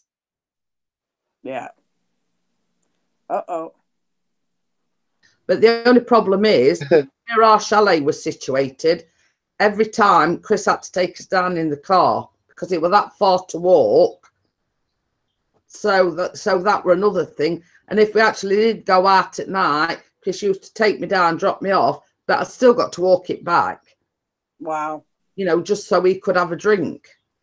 Yeah, that's crazy. But good thing is we sort of made up for it because we went to see the Raw at Butlins in November. Yeah. And that's going to be fun, yeah. No, I mean this was last year. So it were wrestling. Oh, it was last year. Enjoy. We went off board, and Callum absolutely loves Butlins. Mm-hmm. So that sort of made up for it, but we were so disappointed in the price and the facilities. You know what I mean? Yeah. Well, the best deal that I ever had in a hotel was we have a hotel here near Niagara Falls. And Steve, I don't know, you might know it, you might not, but it's called the Americana. Oh, I went to Niagara Falls. They have like the best tourism stuff. You know, like wax museums. And I remember like getting a hotel, and they had like a pool that you can swim underneath, and they had like this little area where you can go underneath and go outside to the outside pool. And I thought that was so cool. Yeah, the one that was called the usual suspects. Yeah, anyway. Morning, Nick. But it's called the Americana, and the deal that I paid for it was $350, and with $100 deposit on the room, of course, because you get it back when you leave. But but what it included was we got the room, we got 2 double beds in the room. We got it for one night, but what it was that night we had dinner provided by the restaurant there, and then in the morning we got a buffet breakfast, and we got for lunch we got a extra large pizza and drinks, but we had full access for 4 people to the water park for the whole time. We got quite a good deal then there. Yeah. So I mean, I think we're definitely That is a good deal for sure. Yeah, especially for Niagara Falls, Steve? But yeah. Yeah, they jack up all the prices because of tourism. Yeah, but I think we're gonna try and go back again. See, And this is we said like it were a bad idea for Steve to come to the Birmingham meetup on the 21st of July because that time of the year the flight prices go through the roof. Yeah. And plus I have a lot of people I want to visit, like, you know, in the UK. I have probably about 20 friends in the UK. It's crazy. So it's like I'm gonna need about a month to be there. Like that I gotta find out how much it's gonna cost for September to do. And Steve, I think I would love to go with you. And, you know, like it's a long trip and we could just chat away, like live stream from the plane. We'll join in. Me and Vicky will join the Mile High Club. Oh dear. It makes it more enjoyable when you've got somebody to sit and talk to instead of sitting there on your own and not knowing anybody and not talking to anybody, if you know what I mean. Hey, we've got Carl. Exactly. Yeah. Juice my randomness. How are you, Carl? Juice my randomness? Wow. What's up, buddy? Yeah, definitely. We'd have to like I said one day we'll have to give each other a call or whatever and talk about like flight costs and stuff like that and travel costs, and maybe we can get a joint deal or something like that. I don't know. We was only on about Carl the other day because Random came on, I think, with Pixie's panel, and people were asking about the meetup. And they says, "Is Carl coming? Is Carl coming?" And says, "Well, as far as we know, he is." Yeah, hopefully. Yeah, Carl's good people. I've watched. I haven't. Oh, for sure. But, me and him are due to collab as well. We did like one little collab, but we're gonna do like an interview and another song probably. Yeah. So I mean, people were talking sort of on Keith's live stream yesterday saying we think the second meetup might actually be in London, so I don't know. That's a good thing. If it's I'm more than willing to travel around, like, you know, England. You know what I mean? I want to see it all. Like, I want to see all parts of England. Well, you see, the thing is, Steve, if you stay in here, the train station is only just down the road, and basically you get a train from there. You can go anywhere, like London. You know, basically you can get trains for most part of the country from our train. I just feel like I'm gonna get lost. Like Pauline's just like me and Pauline's just living would be the same going to England. Like we would just get lost. Yeah. Like yes, we are going to do more videos. I've just been so busy with Ramadan and My American Man. But getting back into YouTube swing of things, that's it, you see. That's good. It's good to see you anyway. Yeah. Oh, and it, did you see DJ Ian's post on Facebook? I didn't. No. He says what did he put? He's got some good news, and he says it makes a change to have some good news. But folks were speculating he'd proposed, and he said no. Yeah, got it. So I think it's to do with the Spain gig thing. Oh. I'm not sure, but I'm surmising that it's something to do with because somebody says something about vacation or something, and it says you're close. So I'm assuming. Let's just hope he's not getting hit by a car by his ex-girlfriend. Like, you know what I mean? Like, you see, it did say. It's like I'm back with a Jeep. Like, it did say when November come, I think he's selling the business because of all the problems that he's had with his ex. But and basically that is the last tie he's got to her. And there was talk of him sort of doing like a season in Spain. So I don't know whether it's something to do with that. Oh, could be. He's put Pauline does get lost. Well, you see that I have bad dreams about that, and that is my only thing. I don't, I've got this fear of getting lost and not knowing where I am. Oh yeah? Yeah. I get lost in Toronto, so I can just imagine where like I got lost in Union Station. I don't know if you've been to Union Station lately, Night Owl, but they made some changes, and like I swear to God, like I had to ask like 5 different like people where do I go to pay for the train. There's like arrows guiding you throughout like many multiple hallways, like a video game. Yeah. Like, just imagine if you're rushing. Margaret Sire, she says, "Good morning, caught you this morning." Yeah. Oh, good. But yeah, I don't know whether you call it like a reoccurring nightmare or just a, I wake up in a hot sweat, and you know what I mean. And it's I'm stuck in the middle of nowhere, not knowing where I am, and I don't know whether it's sort of like. And you know what? There's dream, like if you look online, like dream interpretations, like it will kind of tell you like what it means.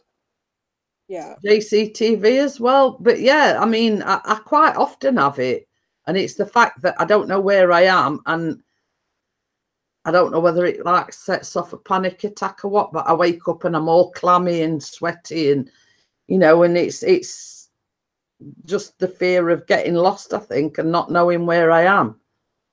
Hey Jason, how are you? I want to look that up later. Like that seems like there would be a really good meaning behind that. Yeah, and like when we're in the car, we've got a sat nav. Basically, all you need is like a postcode. But then, it's like when we were coming back from Offa's holidays, Callum was saying, "Well, we didn't come this way. Are you sure we're going the right way?" And we actually had to pull over, put our postcode into the sat nav, and it was taking us exactly the way we were going. Yeah. And he's sort of similar. He panics if it's, well, we didn't come this way. Why is it taking us this way? I will not. You know what I mean? It's funny. Yeah. But same as I say, ending up, we had to pull over. Hi, it's Space World. Hey. Oh, it's 12:05. Oh wow. But yeah, I mean, he were the same. He were panicking because he thought we were lost and didn't know where we were. Aww. Yeah, see, I get like that too sometimes when I'm on the bus. I take the same bus every flipping time, but I always have to double check and keep watch where I am because I'm always afraid I'm either going to miss the stop or whatever, or I've gotten on the wrong bus, and yeah. It's weird. Even though I've taken the bus forever, the same bus all the time. It just, yeah.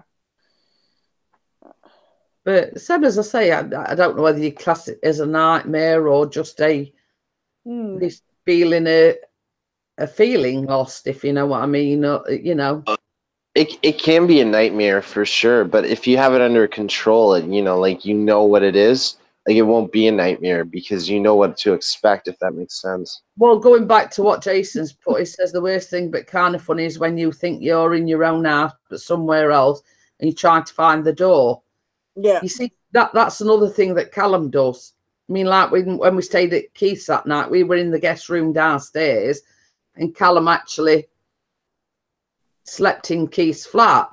Now, I don't know whether he wakes up and is confused as to where he is because he's not in his own bed. Yeah. But Keith said about 3 o'clock, he heard the door go, but he didn't hear him moving about. And I think he just opens the door just to sort of have a look, well, I know I'm not in my own house. It's funny, isn't that? And Callum's always been the same. It's like when we go on holiday. Yeah. You can hear the door go. It doesn't actually go anywhere. It just opens the door, and I think it's because he wakes up in unfamiliar surroundings. Yeah. Almost like sleepwalking. Yeah, well, you see, I mean, like one night when we was and we were at home, you see, Callum's room is right next door to ours, and we heard his bedroom door go, and I'm a very light sleeper, and I heard his door open, and I heard him going downstairs. So I shouts to him, Callum, what you doing? I assumed that he thought it was time to get up. You know what I mean? So I just asked, Callum, what you doing? Didn't say a word. Next thing I heard his door go. But when I asked him the next morning, I says, did you get a bit muddled up and think it was time to get up? He says, what are you talking about? I says, well, you got out of bed. I says, I heard you going downstairs. Yeah. He says, I didn't. He says, I've been asleep all night. I says, no, you didn't. It were about, and that were about the same time. It were about 3:30 in the morning. Yeah. He couldn't even remember it. There's sometimes though, like in the morning, like you get so fuzzy brain that it's like you don't know what you're doing. But yeah, sleepwalking comes to mind, and that's a hard thing. Yeah, well, we you know, we sort of thought, you know, as he started sleepwalking. Yeah. But same as I say, he's no recollection of it next morning. Yeah. Yeah. And I think in that respect, I think he takes after Chris, because he were asleep on the sofa. He said something to me like, are you going to put the sausages in? So I goes and put some sausages in for Tim. And then when he wakes up, he says, well, I'll go and sort some tea out. I says, too late. I says, you asked me to put some sausages in. He says, I didn't, did I? Yeah. And he can't even remember asking me to put some sausages in. If I'm half asleep in a conversation or whatever, I'll start talking, and then halfway through it, nothing I say will make any sense. Because I'm like half asleep, and I'm like, yeah. Nick says he sleep farts, apparently. I think everybody does that. Farts in the sleep. I make food, and then I'm like, oh, I'm too tired, and I'll like turn off the oven, and then I wake up and I like put more food in, and I'm like, why did I put French fries in? I wasn't even hungry. Yes. You know, and like I'm like, they're still in the oven, and I'm just like, why are they still here? So I know what you mean. Like, people do the weirdest things where they're half asleep. Yeah, Jason says my mum says she nearly walked out of her first story window in Ireland. Well, that's got to be the worst. Oh my God. You know, at least when Callum sleepwalks, he sort of only, same as I say, he couldn't recollect a thing the next morning. He couldn't even remember getting out of bed, sort of going down. And I say, same as I said, if I hadn't shouted to him, where you going? He probably had made it all the way downstairs, and would have probably found him asleep on the sofa. Absolutely. Yep. Holy cow. Salty says that sounded rather sexual. Jeanette puts a whole new meaning to hide the sausage. Well, same as I say, I just assumed oh my God. Put some sausages on for tea. So that's what I did. I put some in the oven. Then when he wakes up, he says, I better go and sort some tea out. I says, I've already put some sausages in. You asked me to. He says, I didn't. So much innuendos. And Nick says, Donna says she's had a full-blown conversation with me when I've been asleep. Shit. Like, okay. Oh yeah. My ex. No, I just remembered. Like me and my ex would have a couple drinks sometimes, and like she would ask me questions that she knew like I was half asleep. I remember she's like, "Have you ever cheated on me? Have you ever did this? Where were you last night?" And I was like, "I was out doing YouTube videos." I always remembered she would always try to get me when I'm like half asleep or when I'm drinking, like, and I'm about to pass out. Like, she'll ask me questions. So it's like that's the best one. What Jason's just bought. I woke up and it was 8 p.m. I thought it was 8 a.m. Phoned up work to say I would be late in store, and it was just closing. Whoops. You were no 12 hours early. Yeah, you're a little eager for that one. Yeah, exactly. But you see, Chris has got another sort of bad habit, and he hums in his sleep. Really? Yeah. He Oh, hum, like what is he? What does he hum? Like the Star Spangled Banner? Like what does he hum? Like, Well, same as I say, I keep saying to him, I have a joke with him. I say, you and when I'll play it. yeah. You know what I mean? But it's sort of a cross between, you know, when you're going to break out in song, or, you know, Yeah. sort of, you know, I don't know whether it's sort of going to break out. he breaks in song out. or what. He breaks out the songs of like Disney or something. You know what I mean? Like something so out of character. But yeah, but going back to what I was going to say, when was at the funeral on Monday, you know, Ari's had this bad jaw and everything. Well, Yeah. his mum, Yeah. and his mum's retired now, but she used to work in a dentist, and his sister works in a dentist. Oh, mother, sorry. Oh, Sorry, Why? Vic. What happened? What happened, Vicky? my cat freaking is bugging me this morning, and I'm just not in the mood for her. So I went to push her away, and her rear leg, the claw, just ripped a whole new hole in my leg. Oh dear. Are you okay? Yeah, I'm alright.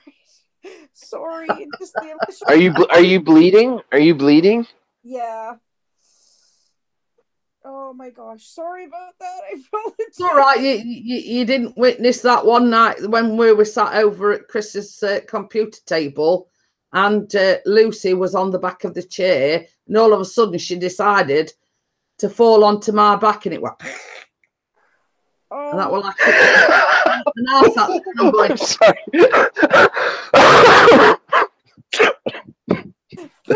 and I did exactly the same as what Vicky's just done. I went, oh my God, and she stuck claws in my back. Well, I was going back. I'm sorry. I was just drinking. I was drinking something, and oh my God, I just. oh, No, I'm not laughing at you, Jeanette. Like I just pictured in the back of like how surprised you would have been. Like, oh my God. Yeah, I'm not kidding you, Steve. Basically, even Chris killing his son were laughing. yeah. And it came out. I know. Like, were you so freaked out? Yeah. I like what Nick's put. If you're Yeah. dying, die quietly, Niall. Nick. But yeah, it were like a form of acupuncture. Yeah, it were about 10 claws in my back. Cats are so weird. She like actually fell off the back of the chair because she was asleep on the back of the chair. I don't know whether she was dreaming or she just like accidentally lost the bearings off and fell off. But yeah, claws fell into my back. See, I would expect that from Tucker, but not Lucy. Oh yeah, it will Lucy. Well, she don't like me at best of times anyway. Yeah. So it were, you know. Oh well, it's only my mum. Hey, Bradley. Hi, Solus. Oh, hey, Solus. But yeah, going back to the thing with his jaw, his mum worked in a dentist and his sister actually works in a dentist. So they were going on about this joint dysfunction or whatever it is. So they kept saying, you've got to go to the dentist, you've got to have one of these teeth guards made, blah, blah, blah, blah, blah. So anyway, we get home and we sat outside the church waiting for Callum, and his phone rings. Now it was his sister that actually still works in a dentist, and she says, "Oh, I've got you an appointment for tomorrow morning at 8:30." Oh yeah. So Chris says, "Well, there's a problem there." He says, "I've had today off." He says, "My partner's off tomorrow," so he says, "There's no way that I can get another day off tomorrow." So she says, "Well, I'll text you the number through. Can you give them a ring and rebook the appointment?" So anyway, when we got home, got on the phone, rang him, and he says, "My sister's made me an appointment. I can't have any more time off work, so can you cancel me that appointment and rebook it?" Can't get him in till September. What? Can't get him in till September. Holy cow. Oh my gosh. And when he came off the phone, he went, "Well, obviously my sister must have pulled some strings to have been able to have got me an appointment like the very next day." Yeah. So yeah, so when he did sort of say, well, my sister works for you. She made me an appointment, but unfortunately, I can't. You know, they won't let me have another day off because my partner's off today tomorrow as well. Yeah. So can I rebook it? So basically, she says, well, it's going to be September. Well, I mean, the thing is, usually what I do in that instance is tell them, look, if you have a cancellation, can you get me in sooner? Because, yeah, I've had appointments like that where, because I'm supposed to be going to see a syncope specialist. And I have to wait until like near December to get an appointment. Oh, Nick says, anyone had acupuncture out of interest? Nope. No, I don't think I have either. Well, not as only by Lucy. Yeah, exactly. Yeah. No, he says it didn't work for me. I had to have steroid injections in the end. Yeah, I'm great, Bradley. Thank you. Well, but no, I mean, you know, I mean, I don't know the science behind it, and somebody said it's somewhat to stimulate the nerve endings. Yeah. But you know, I mean, I can possibly stick in needles in you, possibly do anything for the pain. Yeah, I don't like needles. I stay away from those as much as I can. I mean, Chris would never try it because he don't like needles either. We see, for years now, I've had problems with his shoulder. Yeah. Now, every so often, it gets what I call very tender, and the doctors gave me some cream for it, like because they say that it's something. Me muscles get very inflamed. Okay. Hiya, Chris, our big guy. Hello. I always says, tell Chris I said hi. It's the 4th of July, Independence Day in the USA. Hi to my friends in beautiful England. It is beautiful today. But yeah, I like when they were putting the cream on, it gets hot. You know, like when like when you get sunburn, it's like that hot. Yeah. So it sort of starts here, it goes all the way across back of my neck into this shoulder as well. Oh. Plus like here in my back. And that's why I've got cushion behind me, because I've been having a few problems with it lately. And when he put the cream on last night, he says it's like actually hot to the touch. Yeah. So the only way that they can it's a weird feeling, especially when they twang the needle. Yeah, I don't like needles at all. I remember when I was 16, I wouldn't get the needle at high school, so they sent me to my doctor, and he hadn't even touched my arm, and I was already screaming. Like, I just didn't like it. But now I'm fine. Like Jason said, I'm fine as long as I don't see the needle itself. I'm good. But other than that, the thing is, I mean, as you know, I have to go for these regular B12 injections, and like I went for the blood test. Now, Chris not even go in the room; he has to sit in the waiting room. He'll take me up there, but you're not coming with me. Yeah, he can't handle it either, eh? But I've got sort of that used to. I've had that many blood tests, needles, etc. throughout my life. You know, I've had several operations. You know, and obviously, along with them operations comes blood tests, so it don't bother me now. Yeah. You know. I'm right back. I'm gonna go put some cream on this because it's really starting to sting. So okay then. Okay. So yeah, I'm having a few problems at the moment, and it's basically just inflammation in the muscles. But it's you know, it's like. Do you think like a good massage would help with your muscles? I don't really know. I mean, same as I say, it seems to be okay for a bit, but then it's sort of I like have a flare up, if you know what I mean.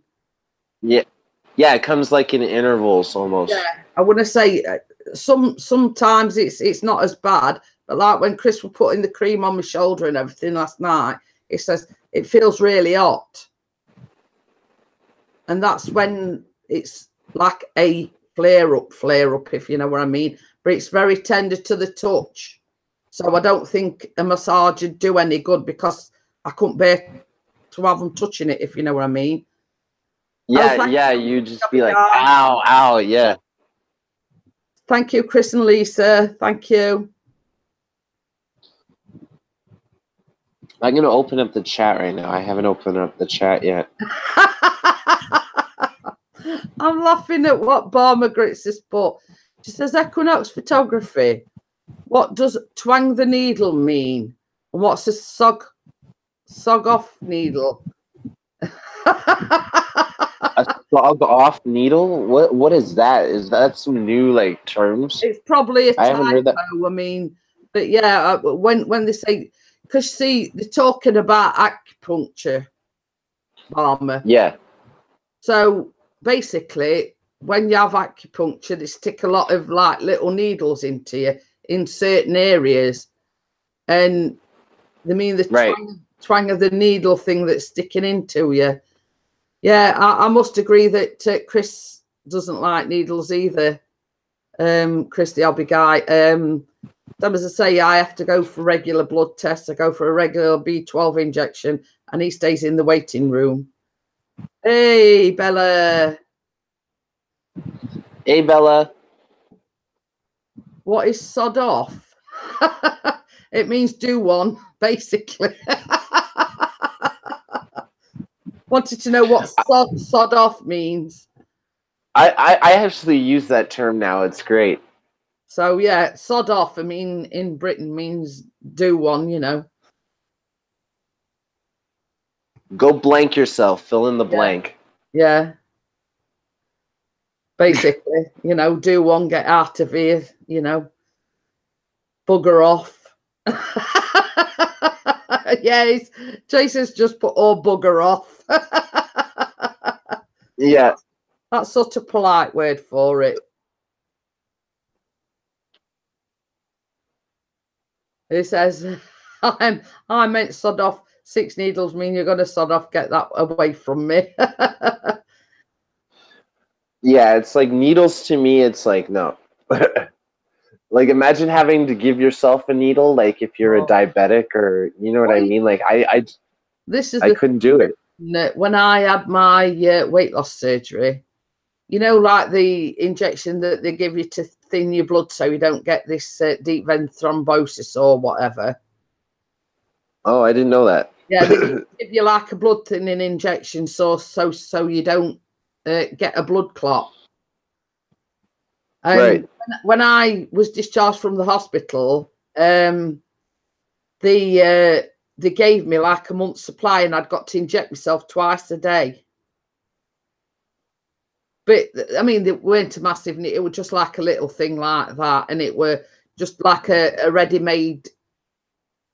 It was already made. Like you didn't have to make it and like shake it and everything, basically. So you just had to get it out of the packaging, and it were. I had to inject myself in my tummy, and then when you'd done it, they gave you like a stick, like a thing that to put your needles in. So basically, it were like a thing, got a plastic thing on, and so you just bent the needle and snapped it off. So obviously, you know, nobody could use the needle after you used it. Yeah, exactly. But I had to do that twice a day for about a month, and like. So, like, you only had to do it until, like, the prescription was done?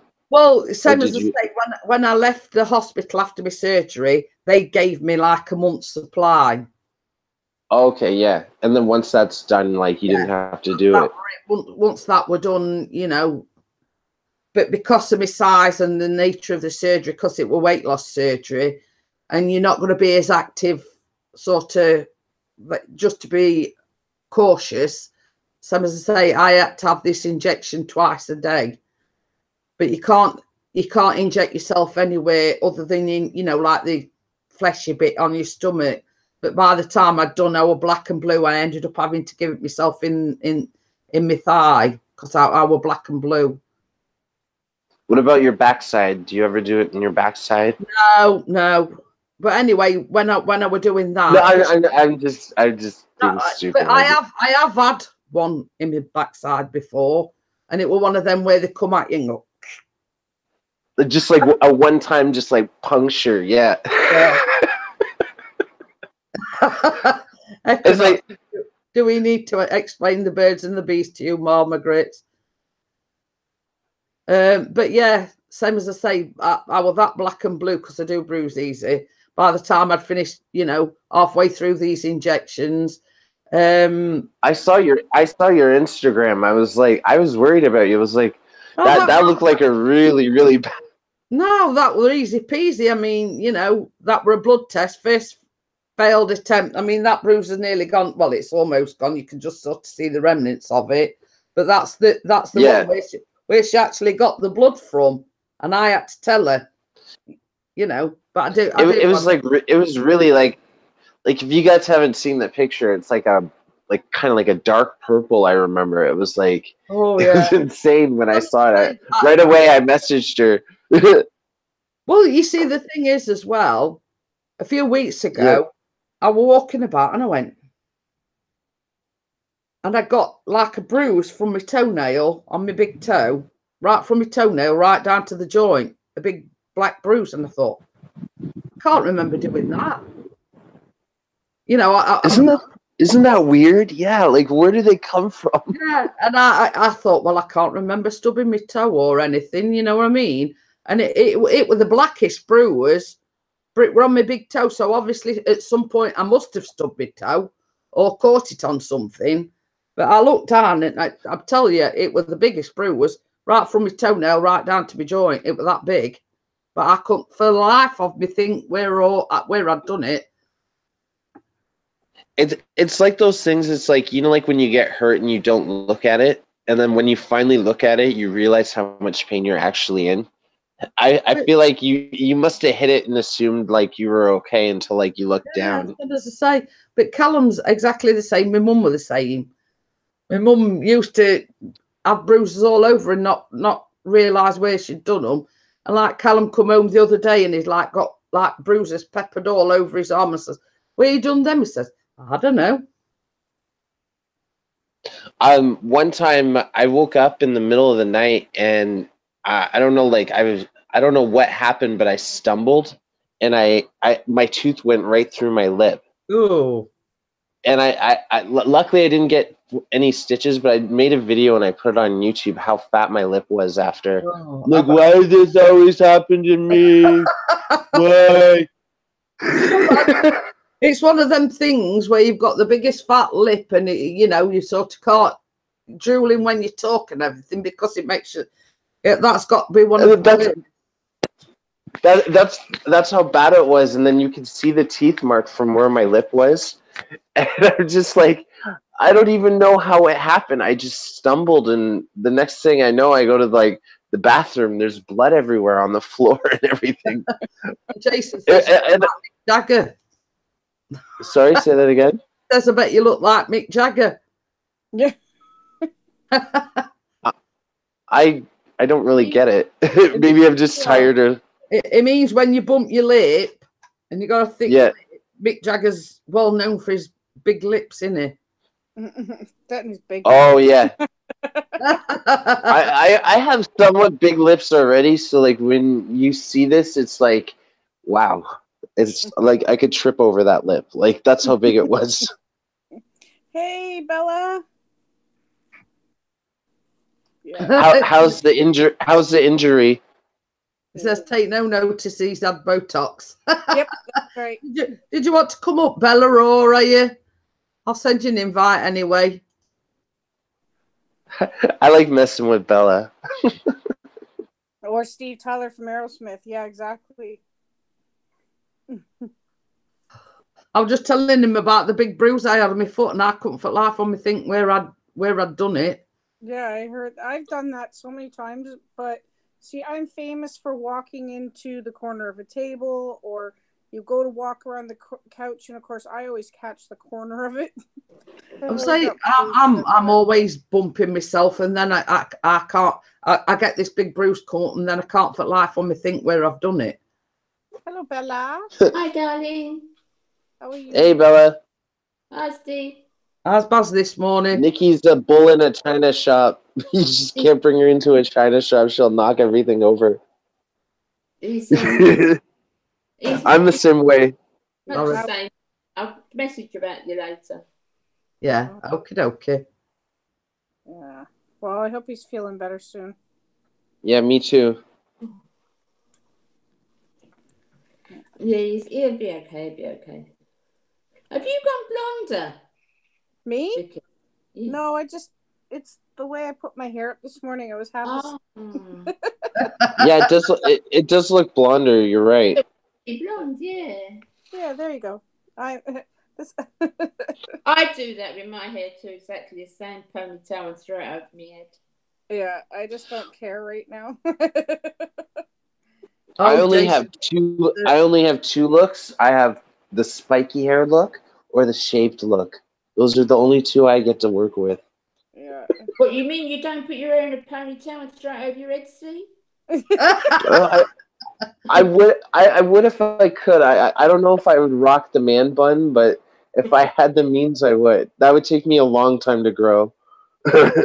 Well, you see, I did the long look, and then I got that fed up on it at Christmas. I had it all cut off, but it is growing a little bit. I'm about ready for hairdressers again, but I'm sort of trying to put it off as long as possible, because obviously we're going away in August. So you went from really long to really short, though, didn't you? From one. Yeah.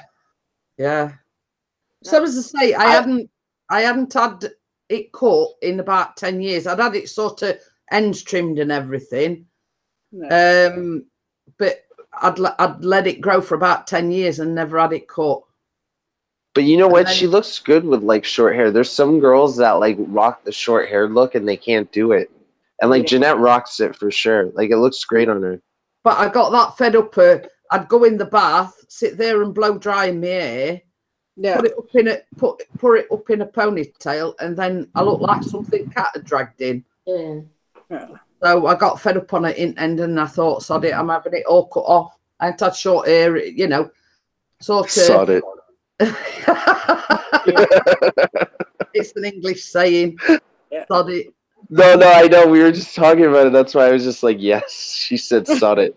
I mean, when we got married, I'd got like short hair like this and blonde flick. Yeah. It's ready for doing. Yeah. So, but I'm sort of trying to put it off a little bit till a bit closer to the holidays. Yeah, I normally. You should just shave your head, Jeanette. No. Answer to that. It's great. It's great for the summer. Trust me. I'm not doing the Sinead O'Connor look. Nope. Nothing compares to that look. Trust me. Oh. Going back to something. Just had a comment. I don't know if it was last night's live stream or something. And it had a comment. Quite well. What was the comment? Nasty, but not nasty. Well, nasty. But not nasty, if you know what I mean. Yeah. It's kind of neutral. Yeah. Do you think it's right that you should be smoking on a live stream? Blah blah. You know, think of your health. Blah blah blah. So basically, I wrote back. It says, "Look," it says, "It were on my channel. It were on my live stream. I'm in my own home. You know, I know what it's doing to my health. But you know, please don't try to tell me what I can and can't do on my own channel or in on Chris's." Yeah. It were a comment. I don't know whether it were held for a review or whatever. I don't know who it was. Don't ask me. I don't know. But he read it out. A lot of I've seen that happen on a lot of channels. Like people will say that as soon as like someone lights a cigarette, and it's like it could be something else, guys. I've seen worse. So it's like at the end of the day, it's like it's their body, it's their channel. Like I agree with that wholeheartedly. Exactly. Oh, Gordon Bennett. You'll have to message me later, Nick. You know, the word well ridden comes to mind. Oh boy. Well, anyway, same as I say, he sort of read it out to me. You know, what you're doing to your health. Actually, you know, what sort of thing you're doing. You know, what you're doing, smoking on a live stream, and same as Chris says. Well, and you know, same as JCTV says, is known people get drunk or smoke dope on live streams. So, you know, it's just a cigarette, get over it sort of thing.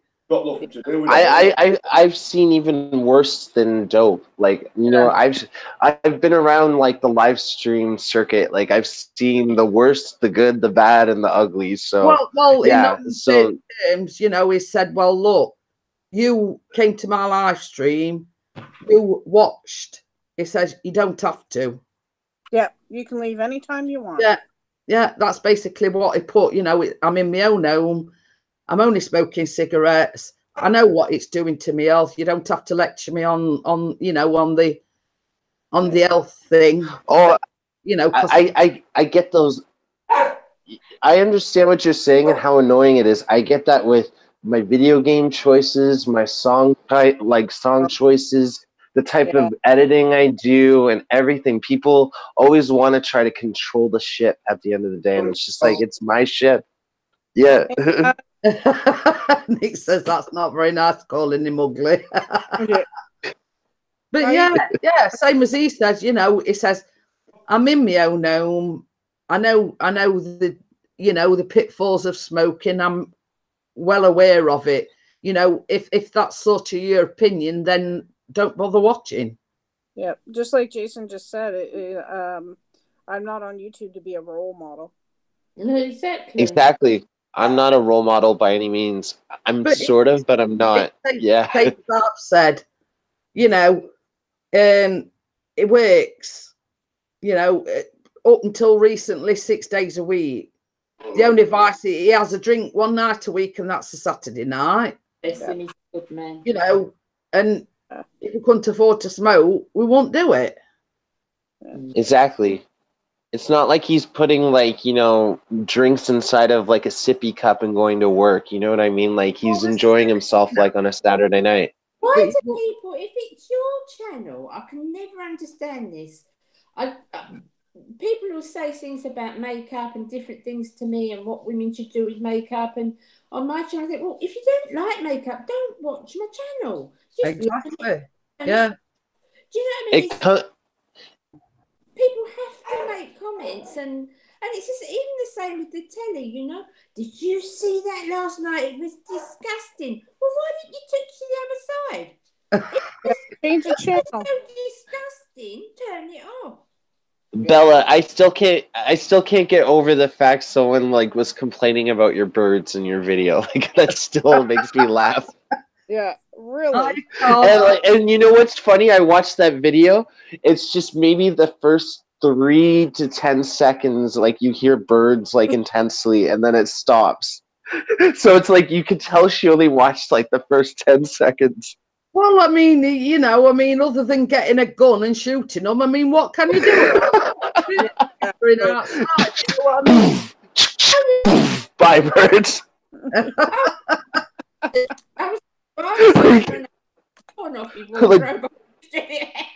I just picture Bella with a shotgun just blowing away the birds. It's like, there, you bloody happy now? That's exactly just what 2 shots, you know? I've shot them out of the sky. Are you happy now? Like, they're obliterated. They're turned to the dust of the earth. Are you happy now? Like, how can you control? You know, birds twittering, and I'll have the twittering. And for only maybe 10 seconds tops, it's like, oh my God. Good morning. We get up. Did you see that? Did you see that telly on the telly last night, love? What? She said, I thought it was disgusting. I've never seen anything so disgusting. She said, and when I played it back on the VCR, it looked even worse. Well, if you thought it was disgusting first time around, why did you watch it back? That's my mum all over. It's like they have to confirm it. They're like, yep, after the 5th time I am disgusted. Now I'm going to leave a comment. You see, the thing is, Bella, I mean, we get this bird, I don't know what sort of bird it is, and it just sounds like an alarm clock going off of a morning. It's really, really loud. Yeah. You know, all you can hear it doing is do-do-do, do-do-do, do-do-do. I know that kind of bird too. Oh my God. You know what I mean? And I thought, well, if she lived round here, you know what I mean? We have to put up with that every morning. Do you ever hear the birds? Do you ever hear the birds like in a neighborhood and then they're in like a tree and it sounds like they're having like a domestic violence like dispute, like they're just fighting so intensely? You're just like, oh, they're having an argument, like something's going down. There's like 50 birds just like angrily yelling at each other. This is my branch, sod off and get your own. Yeah. Exactly. There's a war going on. I'm just like, I'll leave you birds alone. I'm just gonna go to work now. But yeah, I mean, it should have been all right listening to that on your video, Bella. Should have said, for God's sake, turn that alarm off. Bella's not having it. She's like, I was thinking of getting a recording of a parrot and putting it in me video. It was a pretty boy.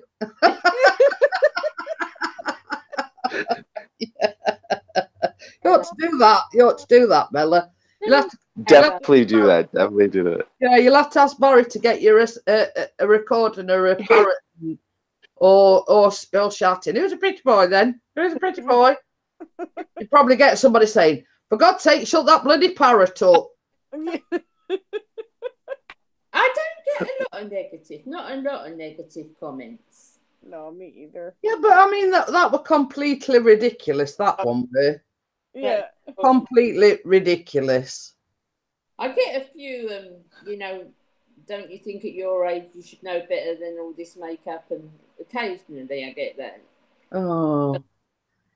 I'll just take no notice. Oh, I'm going to say, when I first started doing song covers, I got them like bad, like, you know, like constantly don't quit your day job and keep hiding behind Drake's songs and stuff like that. And I was just like, now I don't get them at all. It's great. They just hide behind dislikes or unsubbing, then that's the thing they do to my channel now. They subscribe with like 5 accounts and then unsubscribe. So I haven't been able to get to 1,400 subs. I've been in the same spot probably for about 4 months now. It's just so frustrating. The thing is, like over the past few days, I went up to 1,192, I think it was. Got up yesterday and I'd gone down to 1,186. So I sort of like lost 7 overnight. Yeah, they what they do is and then you'll gain them back. Like, just keep a look. I found that. I think, oh my goodness, why have I lost 7? Suddenly they're back. and same as I say, I went like late yesterday afternoon. I went down to 1,185. Gets up this morning, 1,187, and then just before I came on the live stream, it gone back down to 1,186. So it's like, you know, it's like the Pac-Man. Exactly, and then you see it going up and down, and then I check my analytics, and it says it's the most like subscribers I've gotten. I've gotten like 40 in the last 28 days. So it's like, what's going on? You know what I mean? My analytics is saying one thing, but it's not showing up. And like at one point they were not showing my accurate views on my channel. At one point I was uploading videos. It said I had like 35 views. And then I go to check the analytics, it's 180. And I was just like, I think I don't know. YouTube's falling apart, man. Yeah, I've seen that, and I've got it will say when you go to the analytics, there's a lot more subscribers than there is that's showing on your screen. Well, I checked my analytics this morning because I wanted to just to check me, you know, my minutes basically, and I've shot right up to 122,000 minutes. Wow. Wow, I'm at like 212,000, so you're catching up to me. So, I sort of Yeah. nearly fell off my chair this morning. I mean, sort of previous to checking it before that, it was below 100,000. Yeah. Yeah. So to check it this morning and see, I thought, what? 122,000 minutes. Yeah, you do it like annually, don't you? Do you do it annually? Yeah, have you had the month in review email this morning? I haven't looked. Yeah, I've had the month in review thing this morning. Very. I haven't. But it does say on the like month in review that I've got 22,000 something minutes. Yeah.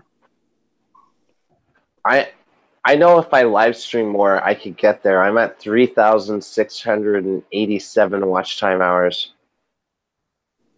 Like, I'm so close, but so far. You know what I mean? Well, this is it. I mean, same as I mean, sort of. It's just a goal. It's a goal I want to attain. It's not Yeah. like I want to be monetized, but it's just I want to just get there for myself. You know what I mean? Something's tickled Vicky's fancy. Have you read what Jason just I said? want to know what Vicky was. As I was talking, I just see her giggling in the background. I was just like, "What is she saying? Like, what did she just see?" Well, Jason has just put in the chat. He says, or because he's still talking about the birds, he says, or the one where he heard two birds in the cage, and the owner says, "Who's a pretty boy?" to the first one, and it replies, "Percy." Then the second one says, "What do you think of Percy?" and it replies, "Wanker." Oh, it sounds like a Barry joke. But yeah, same as Chris says. I mean, he's got the super chat, he's got monetization, etc., etc. The same as he says is sort of getting to that stage where he don't care. You know what I mean? If he gets it next year, he gets it next year. If he don't, he don't. You know what I mean? Hi, Barry. Good morning. Good morning. Good morning. But yeah, it's sort of coming to sort of that at that stage where he don't he's not bothered. What is that with the watch time? How does it go under? Like minutes?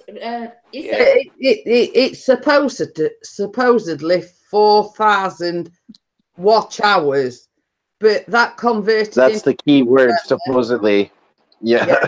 The 4,000 hours converts into, I think it's 240,000 minutes. Is that a year? Mm-hmm. That's the year annually. Wow. So Mama Grit says, and she wants to know what a wanker is. Steve, do you want to answer that one? We'll throw it open to the panel to explain. Okay, I will answer. I will get the actual definition online right now. I'm on Google. Definition. It's basically what we call masturbation. Having a 5-knuckle shuffle. She says, "Wait a minute." Yeah, it says wanker. It's a noun. It's a vulgar slang, and it's a person who masturbates. Used as a term of abuse. Yeah. Does the farmers hitchhiking? Oh, it denotes the one who wanks. So it's pretty much body shaming someone that wanks. Oh, so that's why.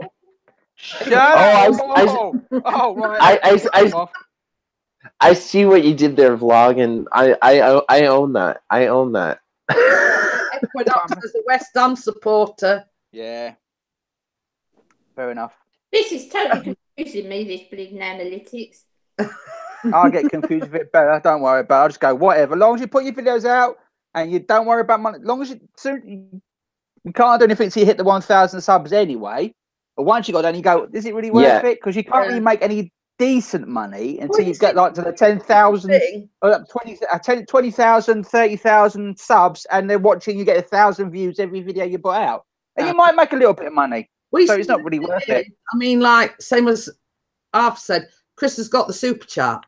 He don't ask for donations, but he's been on £53 something for ages. Now, you get paid out once you get to that £60 threshold. Yeah. So, but same as he says, he's been on that £53 summit threshold for ages. The way I see it is that if I'm not pissing off YouTube, I would get an email or something to let me know. So as long as they're not emailing me, I feel like I'm good. Like, you know what I mean? Like, I'll just keep making videos, hopefully get to that mark. But yeah, don't let analytics stress you out, because then it becomes a job at the end of the day. Well, like, it changes everything. I've always said I'm not bothered about monetization. I'm not bothered about super chat or anything. I'm saying for the people that get caught up in that, you know what I mean? Because there are some people that, like, I have at one point, I was constantly checking my watch time hours. It's just like, you got to take a step back. It makes it not fun anymore. In minutes, I've gone down to 365 days. So you go by a year, yeah? It said it on the drop down thing. It says in the last 28 days. If you click on lifetime, that's where my 120,000 watch time minutes comes in. Right. But it does it by year. It's as from a year from, say, this time last year. But we got to realise it starts from the 1st of February. Yeah. That's when it actually starts. The actual YouTube year starts from the 1st of February. Yeah, and that's when they changed the rules as regarding this 4,000 hours, etc. But I wouldn't worry about it too much. So as long as people are watching your videos and you enjoy doing them, that's all that matters. In minutes, in 365 days, I've got 418,000 minutes. Yeah, I've done it, sweetie. We need that math. We need 240,000 equates to 4,000 hours. Yeah. Also, you do have the watch time. Yeah, I do. I've had it for quite a while, and I've got. Well, some as I say, if say let's you decided to go to do a live stream, Bella, you'd be eligible for the super chat. I don't even get super chat, so it's all too complicated for me. I'm still. You're over 1,000 subs, aren't you, Bella? What? You're over 1,000 subs, aren't you? Yeah, 1,400 and something. Yeah, so you are entitled to super chat if you do a live stream. Yeah, I would say that only comes into play when you actually go live, do a live stream. That doesn't sort of apply for you. I've gotten 2 super chats, and one of them is from Pixie's channel. He gave me £1, which I appreciate. He can send you £1, but then YouTube take a percentage of that as well. So technically, you got absolute. Well, I don't know what the Canadian transfer is, but I could probably buy a freezy. I could buy a freezy at the store with it. That's what annoys me about. That's what annoys me about YouTube. Yeah. Are you seeing what Nick put? I just ate 8 legs of venison for £20. You guys reckon that was too dear? Oh, go away, man. I don't understand that. What, super chat? Yeah, how do you get paid? Yeah, when people say they get money, you do a live stream like Jeanette's doing now, and if she puts super chat there, people can donate to Jeanette, and you basically it works. What you can put in, I think it's only whatever you want amount you want to put in, and Jeanette will get a percentage of what that is, because YouTube take a percentage of their bit away, but you can't get the money until you hit this 5%. Yeah. You've got to get the 70. So if you go up to £70, then you can claim it off whatever it is, like your thingy, and that's how you get the money. But YouTube take a little percentage of it. But you've got to have a PayPal account. Chris has got a PayPal account. So basically, when he gets any donations, have I just confused things even more? It goes into that PayPal account, but you can only collect after it's gone over like a £60 threshold. Well, according to my analytics, I have got 80 for the year. Well, from say from the 4th of January to 4th of July last year to now, I'm on 18.6k minutes, and I would have made $0.05 or whatever it is. So it's 5 cents. Same as I say, I've got like 122,000 And man's still saying your revenue is 0. Yeah. Basically. This is where he puts his donations.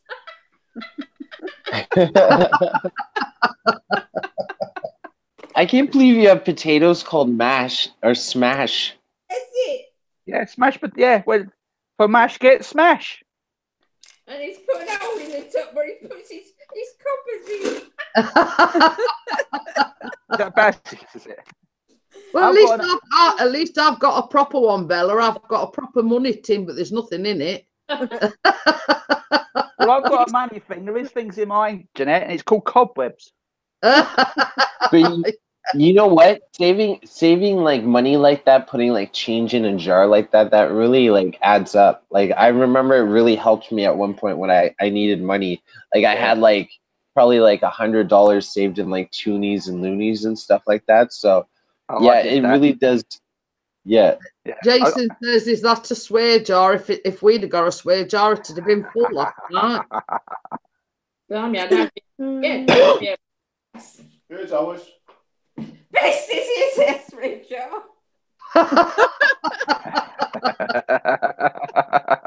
Chris would have probably filled that one and all last night, Bella. Have you got one each, Bella? Is that one Baz's, one's yours? This is a black one outside the wheelie one.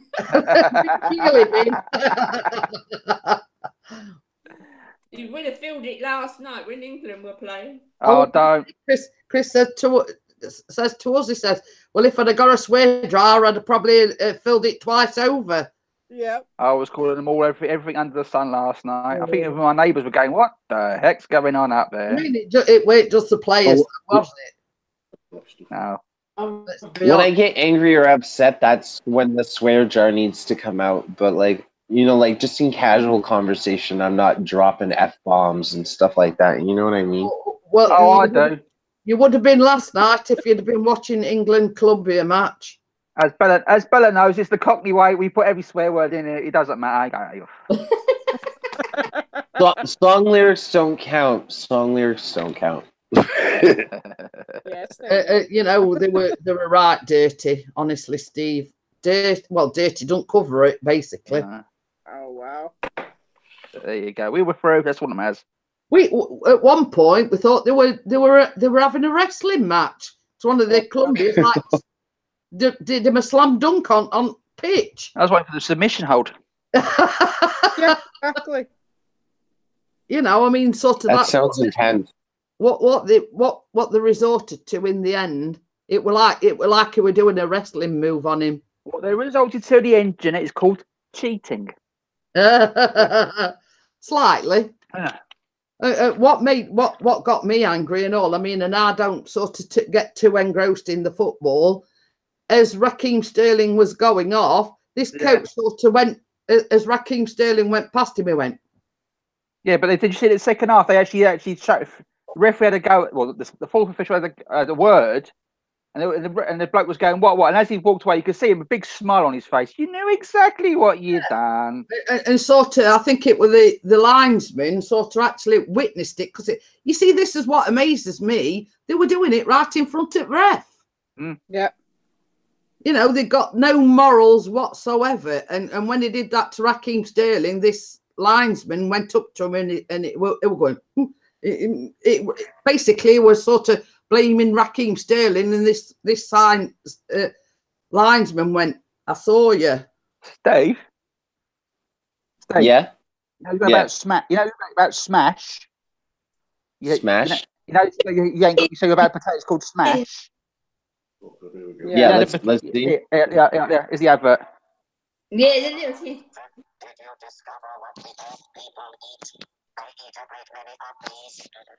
Okay, those things are awesome. Oh.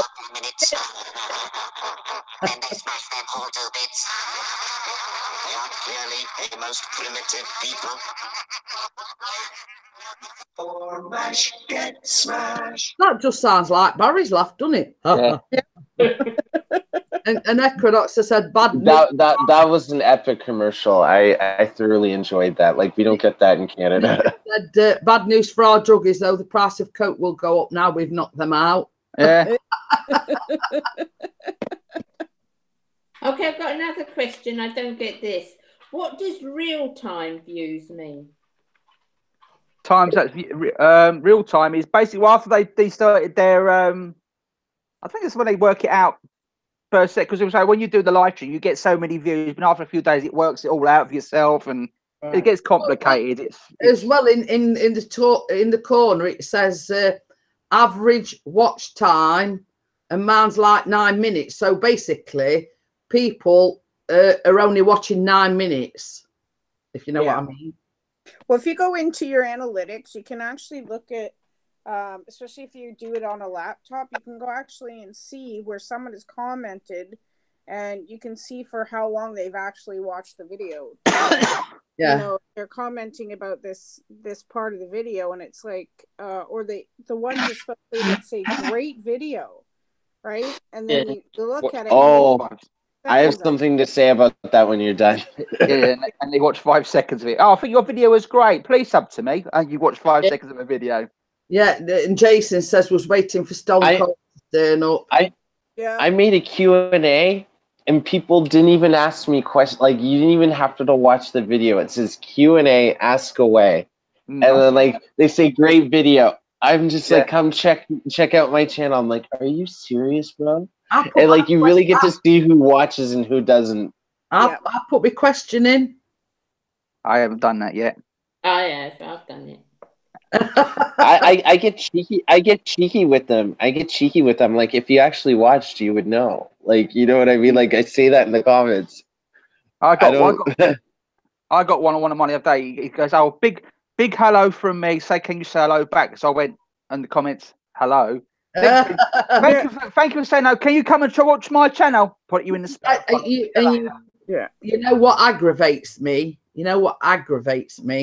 What's that? I get one or two, and they just put TFS. Oh, I hate that. I'm gonna say that. That bugs me. Something chronic. What's that for? Glad you asked. Sharing. You know, it's just, like, to me, thanks for sharing is just basically like, thanks for putting this up that I have no interest in. Like, it just sounds so attitude-y. You know what I mean? No, it's obvious. I mean, when they put TFS, you know, they haven't watched it. Yep. Yeah. Exactly. Or very. And then somebody wrote, like, I watched a couple of their videos. They came over. They put thanks for effing sharing. And I'm just like, okay, yeah, like, definitely not coming back. Yeah, exactly. Like, who puts that extra, like, expletive deleted, like, in there? Like, it's bad enough for, like, thanks for sharing. Like, you don't have to put, like, that extra part in. Yeah. You know, from my perspective, why come over, say you've watched it, but you haven't really? Yeah, that's exactly it. Yeah.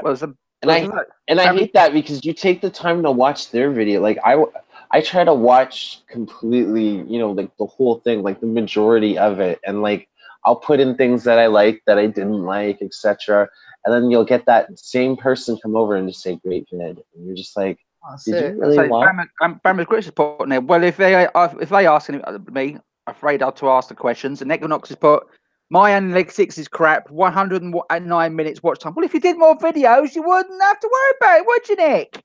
Oh, that were a thing as well. I watched something this morning. A certain person has had the monetization took away from them. Oh, shame. Oh no. Would you like cheese to go with that wine? Yeah. You know, do we look sad? Do we look? Jeanette, does this a face that looks bothered? No. Does mine either. Mine don't look either. Is this a face that's gonna laugh? Did you guys see what YouTube does now? Did you see what they do? Like, I was scrolling through, like, the news feed of, like, YouTube, and, like, you know, a certain person's live stream came up, and they're just like, did you enjoy the stream? Help us, give us feedback, yes or no. And they're like, thank you for the feedback. You know what I mean? whoever. So basically, they're cracking down on live streams that Who pretty is much get a lot of dislikes.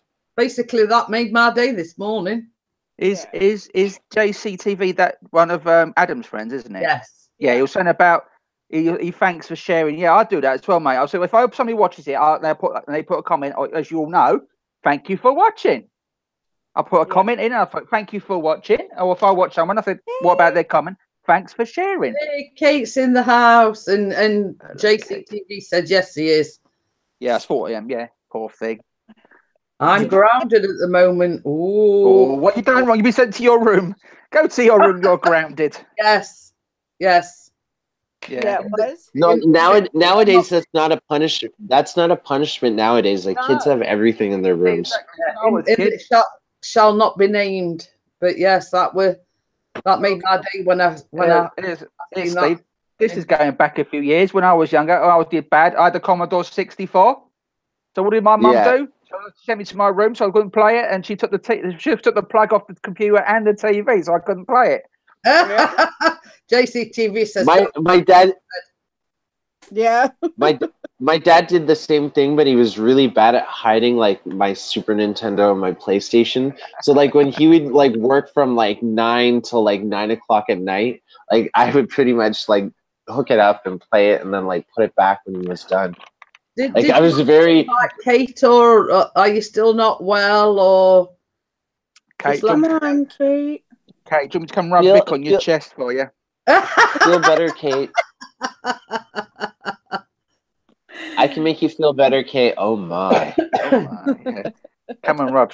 Hello. Come and sit. No, stop it. Behave. Stop it. Vicky's got a bad chest today. Oh yeah. Vicky, do you want to come? Well, Steve's near. Do you want me and Steve to come over and rub some Vic on your chest for you, make you better? What do you reckon, Steve? Yeah. Oh my. I'm very good at that. I'm very good at that. Yeah. Do you want to sing Soft Kitty? Soft Kitty, what? If someone watches Big Bang Theory. I love it. I love it. Yeah, I was thinking. How are you? That's more to the point, Kate. How are you feeling? Are you? I'm feeling with my hands. How are you feeling? I don't feel with my hands, Barry. I do feel with my hands. I go. I got over that groggy feeling when you first wake up. You feel like you're like dizzy and stuff, but now I feel like awake now. This is great. Yeah, I go over it, sleep, and then it's time to go back to sleep afterwards. I need to get a coffee machine like my dad's. He has one of those ones where like you put the card in and it makes like a Tim Hortons coffee or whatever. And like I go upstairs when he wakes up. Haven't you got one of them, Jeanette? Dolce Gusto. Yeah. Put the old thing in, yeah. Well, they're like pods. Yeah, my other half's got one.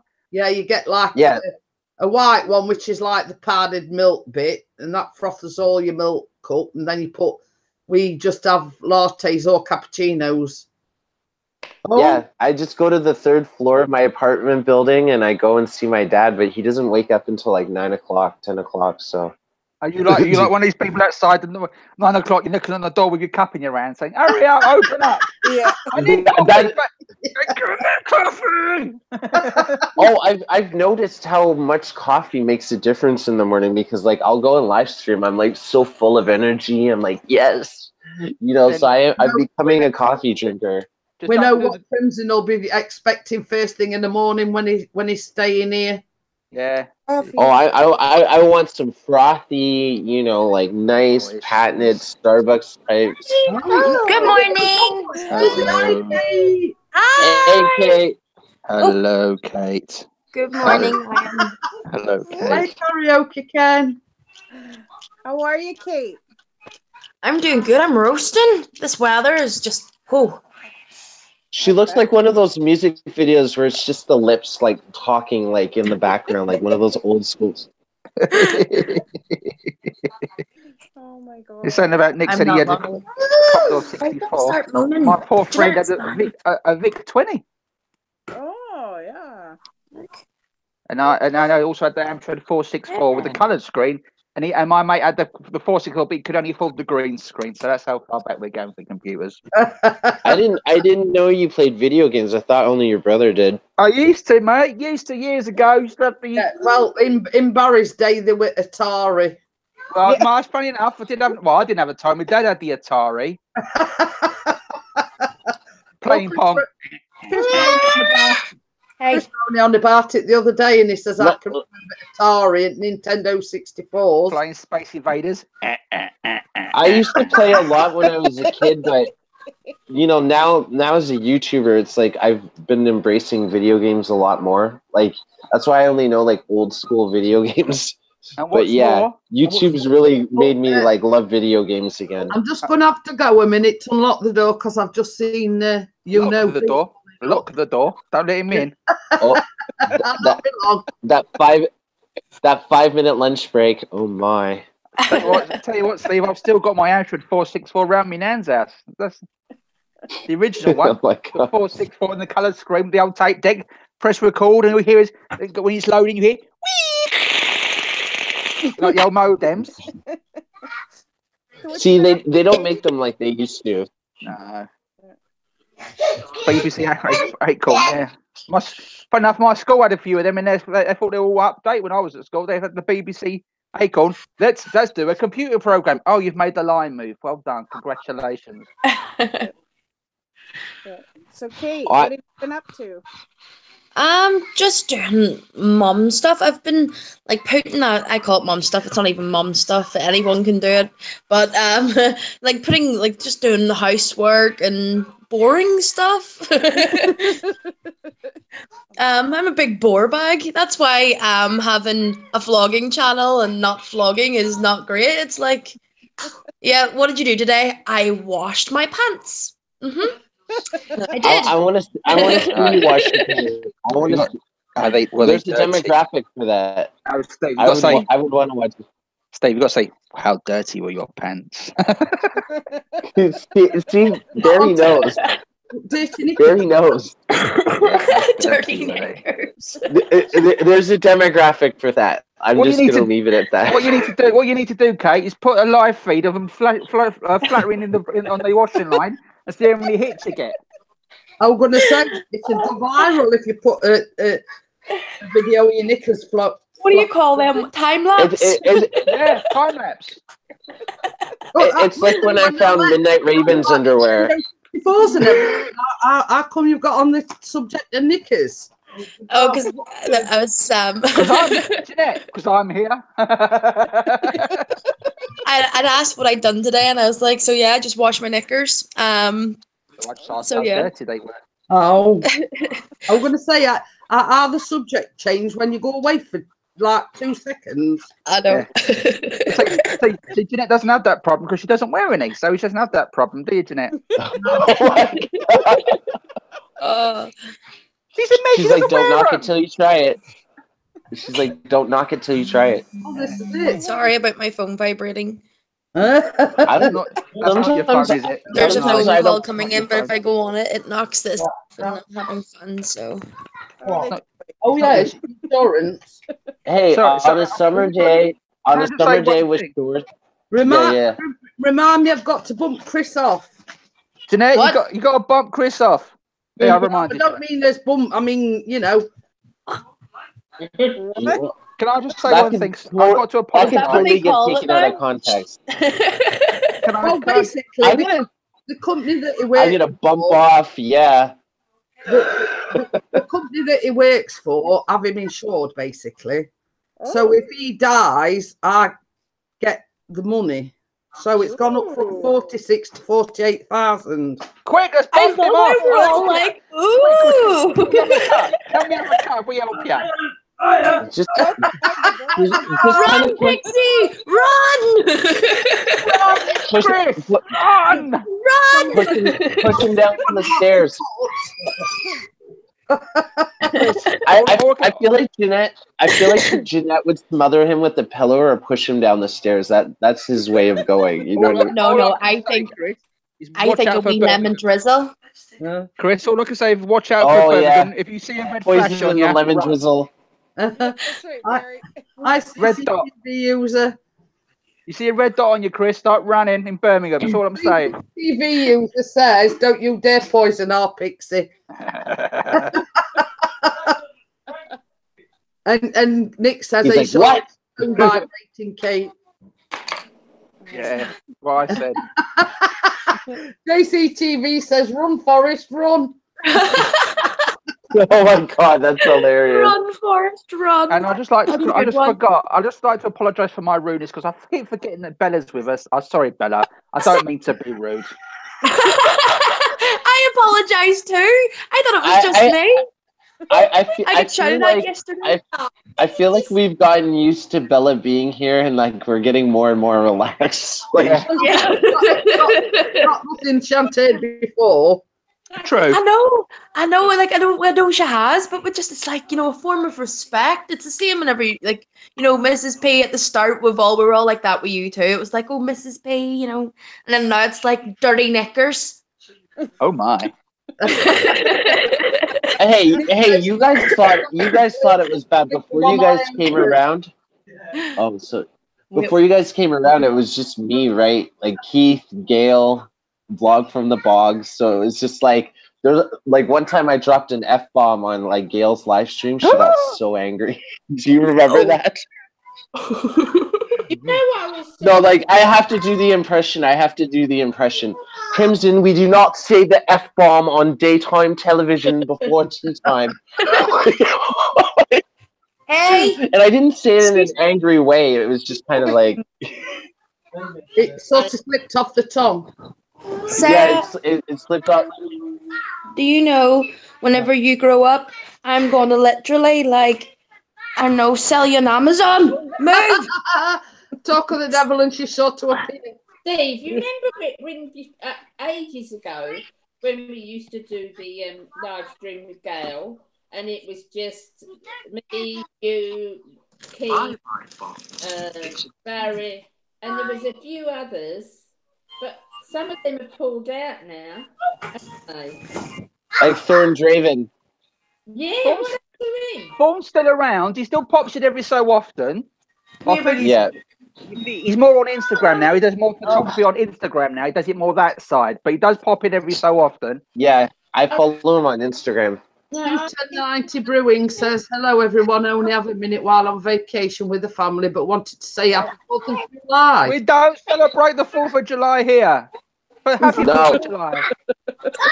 We're Canadians and British people, and I think Kate's Irish. So yeah, we're anything but American. Friends there. That's you. Happy 4th of July. Steve, I'll inbox you on because it's just something I wanted to talk about screen. So I'll inbox you. I didn't hear what Bella said. What did you say, Bella? I'll inbox you on Messenger. Okay.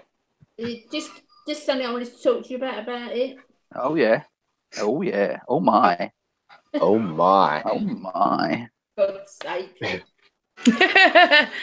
But yeah, I mean, you can message me anytime, Bella. You know you can. Yeah.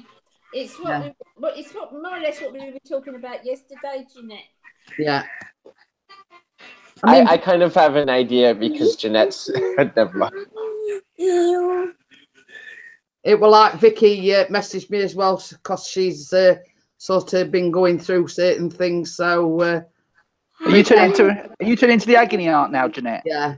Yeah. Ooh, That was Sarah. actually a bit mad in Vicky's live stream that, one came in, then the sister came in, then the brother came in, and it was like... The whole fam is trolling. Yeah. Well, and then we all, at the same time, timed them out. Basically, because I looked at the first one, no content, no supporters, anything. So, and I was going to do it then, but then Chris says, no, just leave it a minute, Yeah. But then when the second came in, and then the third one, and Vicky said to me, can you just do me a favour, Jeanette? I knew what she was going to say. Yeah. Oi, Jeanette, sort them out, or send the boys round. They come in like They come in like fleets, like army jets, like a whole bunch of army Yeah. jets coming in of trolls. Like that's how it feels. Yeah. And it's the same person because they like don't all speak at the same time. They all take their like moment. Yeah, because one came in, and then a bit further down the chat, a second one came in, and then Yeah. a bit further down the chat, the third one came in, and I knew exactly what Vicky was thinking when she said, "Can you do me a favour?" And that Rich, as soon as she said, Hey, it's a penguin. It doesn't roar. No, it melts in your hand. It was chocolate. Oh, not that sort of penguin. I know. Yeah. That, This like, there afternoon. was one, sorry, Bella. Go ahead. We'll be there this afternoon. No, penguins could be scary. Shh. Excuse me. Don't hit me with a book. No, right. That's it. You're grounded. You're not gonna. Yeah, you're grounded with like Nick. What's this? Grounded. No. What is it? Rampant Peter Rabbit. Good girl, Peter Rabbit. Rabbit. Who's this? Mouse. Mouse. It's a squeaky mouse. What's this? Rain. It's an umbrella. It's but Rihanna. rain. It's Rihanna. You know, it'd be funny if she puts like a picture of me. It's like Crims. Who's this? Stranger. Do what you did the other day, Kate, when you said, "Say Callum." Oh yeah, Sarah. Say Callum.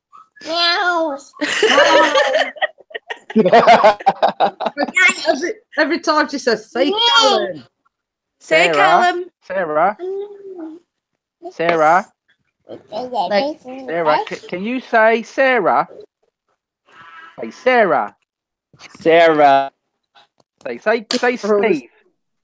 She's like, Can you say Barry? Steve. say Say Barry. Bella's easy to say. Say Steve. Bella. Oh, she's Say- away. She's like, I don't work here anymore. Yeah, I've done my bit. I've entertained you all now. I'm off. See you later. Sarah, can you It's say like I don't work Bella? for Peanuts. Yeah, you're close. Like, close. You know, Hello, you know Yara. my favourite one is "Say Pixie." Oh yeah, Sarah, come here. Sarah, quickly, Stranger. Pixie's coming! Quick, Pixie's here! Oh, she slammed the door. Oh, for now. Sarah, quick, Pixie's here! She slammed the door. She's on the bus. She's on her way to Sheffield. well, it Not made getting me her laugh. She was trying to give Sarah some medicine. Oh, this is brilliant. She went, "Quick, Sarah, Pixie's here," and she shot out through that door, and she probably got her medicine and everything. I couldn't believe it. Right. Literally had the two of them on camera. It's Sorry, Wednesday. Bella. It's Wednesday. It's shopping day. So, Oh yeah. Can you get me some tea bags and milk, please, Bella? Cheers. I see that I'll be on for the music quiz. All right. I think Vicky can't hear you. Well, message me a little later on then, Bella. Will. Okay. See you later, Bella. It's good to see you. Bye, Bella. Bye. Gal, guess who just turned up in the chat? She came in a while back. Oh, so I wasn't watching. Usual subjects. Yeah. Subjects, sorry. Yeah. She's at work. First day back after the hectic weekend she's had. Are you recovered yet, Gal? Yeah. For your Yeah, lovely trip to Benidorm. We had one come in my chat on Monday. What was it, Jeanette? It was Night Owl Hater or something. Night Owl Hater Acker or something. You Weren't don't need for that, Jeanette. Come on now. it were me that booted Barry. Yeah, yeah.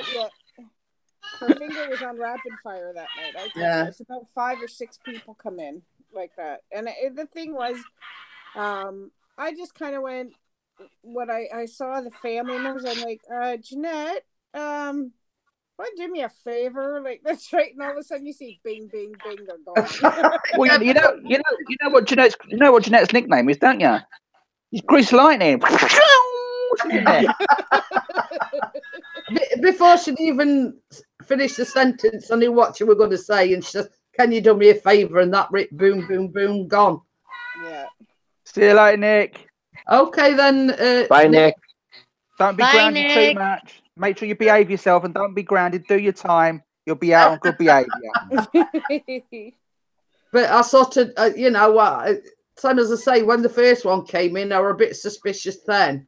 Because kept saying, no, don't, not said anything wrong sort of thing. But then when the second and the third one came in, Yeah, but I mean, this is a thing. Like, I've never really had troll in before until after that whole situation, and I was laughing because I'm like, okay, well, whatever. I get dislikes. If I ever get monetized, that's more money for me. But you know the way I see it. You know the way I see it, Night Owl, is that your live streams getting promoted by YouTube because new people are coming in, and like people are seeing it, whether it be good or bad. It's exposure at the end of the day. That's why I was Sorry, like, love. for a minute before you ban them, at least I get that watch time, right? So Steve, what you saying? Exposure is good, yeah? So why did I get told off for go running around the street naked? Then if exposure is good, that's what I want to know. Yeah, exactly. Some people can pull it off. If you want to run naked and it's good for you, go ahead.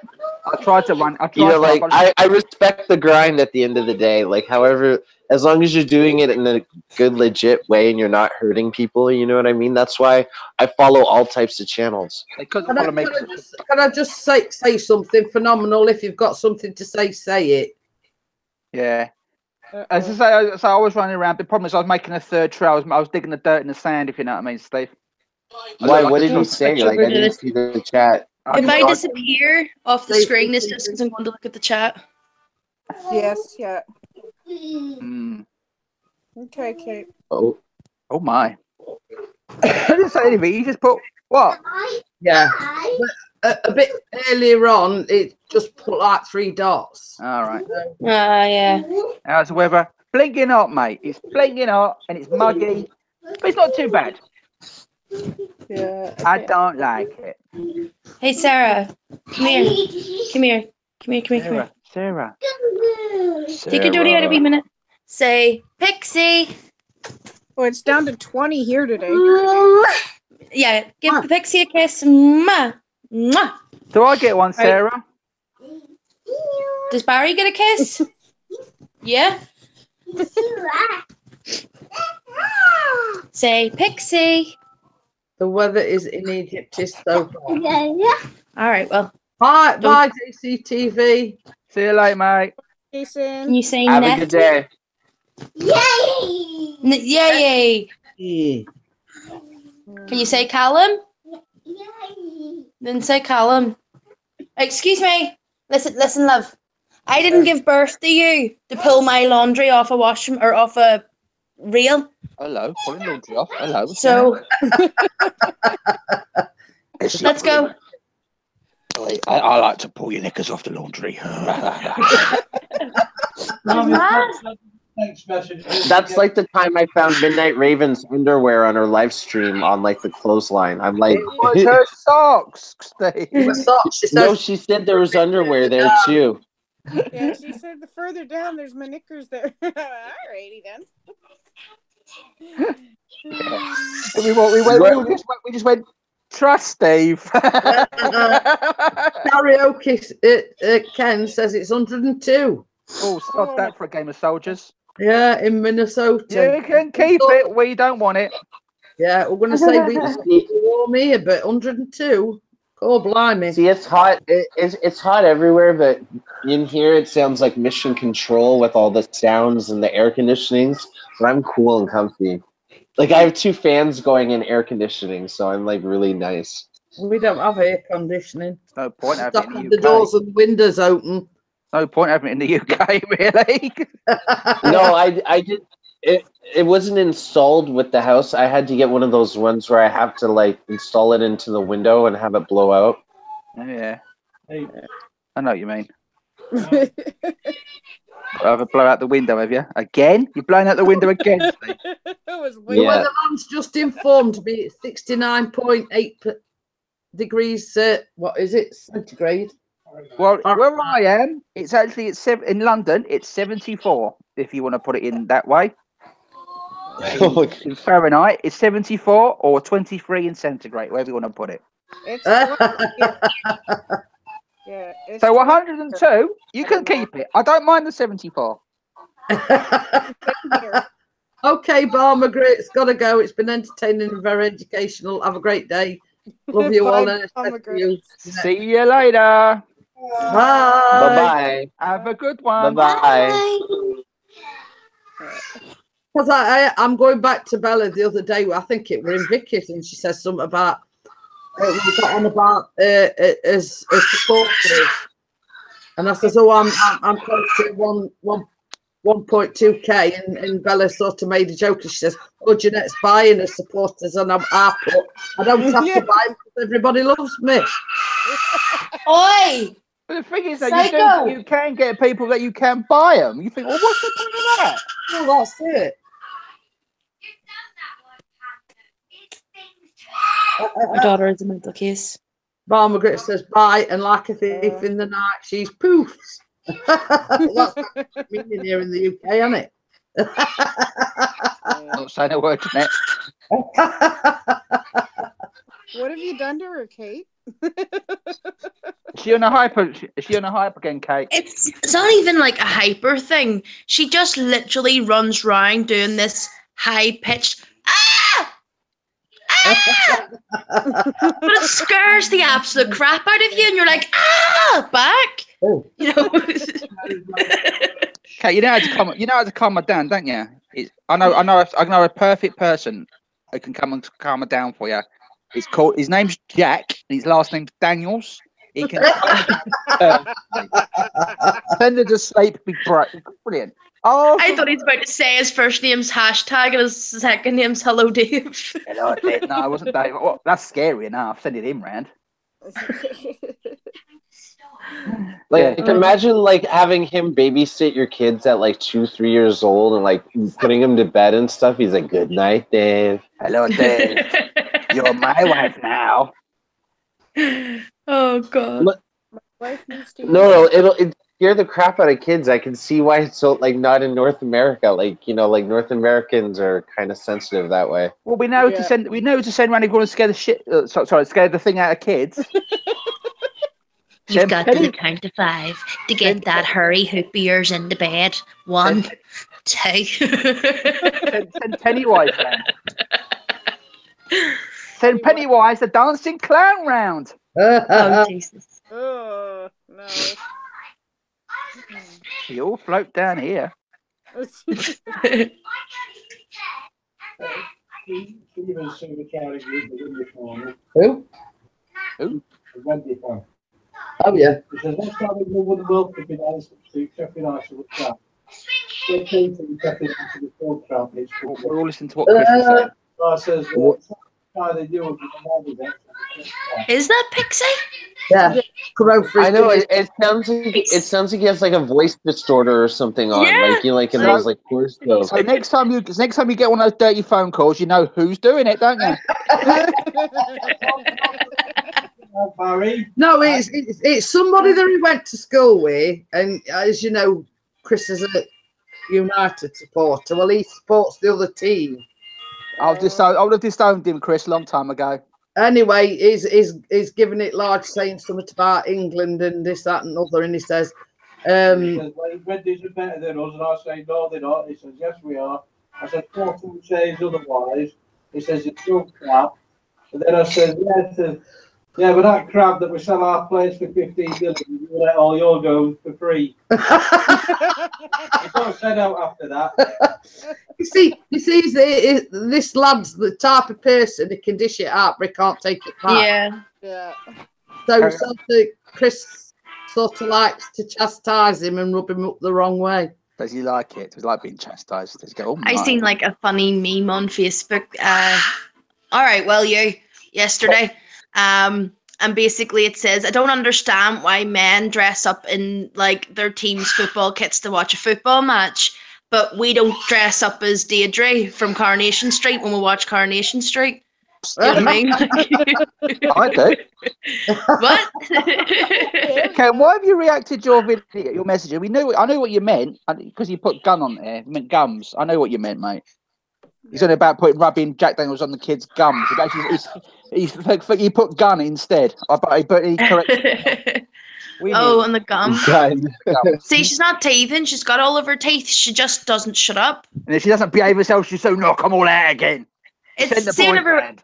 whenever we're not live, she sits there, plays with her toys, doesn't make a peep, doesn't make a sound. Like, I can do video calls with people and she doesn't bother. But see, the second that I go live or I'm on a live panel, she turns into the bloody exorcist. Rah! Rah!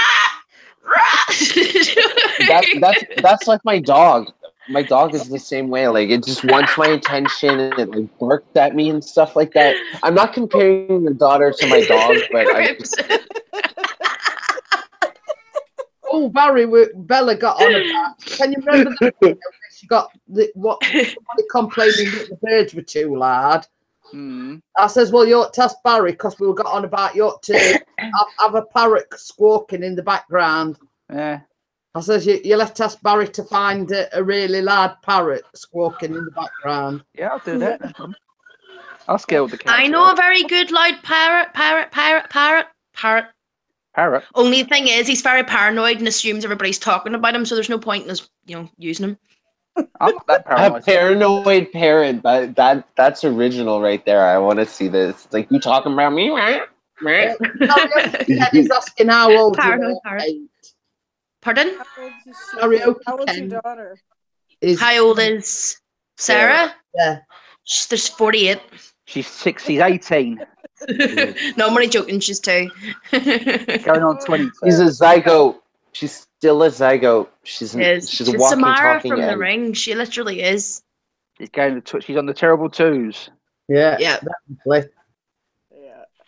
I'm still in them. Yeah, we know that, Barry. Yeah, I've not had my chocolate. Oh, he's I always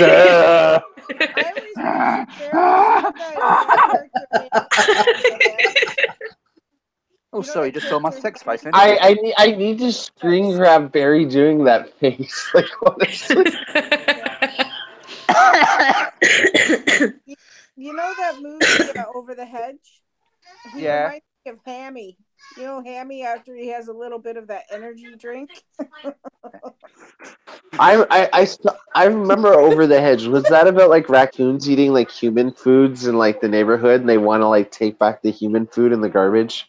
It's like a Pixar movie. Yeah. Yeah, I remember that movie. Yeah.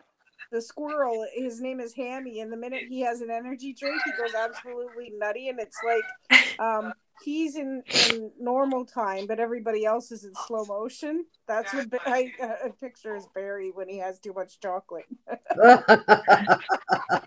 Not enough chocolate. Yeah. I'm still waiting on that bar of shite coming. It's a load of shite because they still haven't delivered it. I even put in a complaint, and that was a comment and a half. Hi, yeah, I purchased this bar of shite and it hasn't arrived. I think that your timings are shite. That extra E just adds impact to shit. It does. It Really does. does. It makes it a different word altogether. It makes it shite. It kind of adds that extra impact, like gives it that. Yeah, I can see why you guys added the extra E. They really should have called it shite and shinola, but they didn't. Chopper's rules back. Yay. Hi, Hey, Chopper's rule.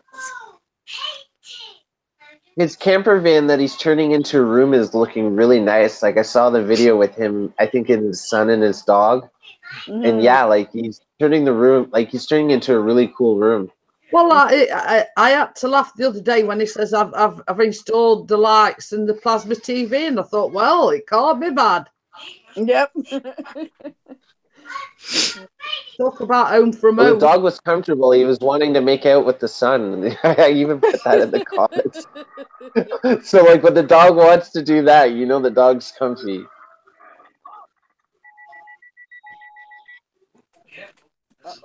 Well, Barry has his sound clip. Barry, do you have a sound clip for us? No. I'm what? Probably Kate's television. Oh, it probably is. It's Bing. That's what I'm sitting here looking at, actually. I caught myself off guard there. sitting just I thought it watching was kids' Barry. I cartoons. thought it was Barry having putting a song or something on. You know, like when he does that randomly. Yeah. Not me. Do you know what I found on YouTube Live last night? And it was live. Best live stream I've ever fell upon in my life. Ed, and Eddie. Couldn't believe it. Wow. Couldn't What was believe the live that. stream? Ed, and Eddie. Oh, Ed, What is that? Cartoon. The cartoon. Oh, Ed, and Eddie. It was such a. It was good.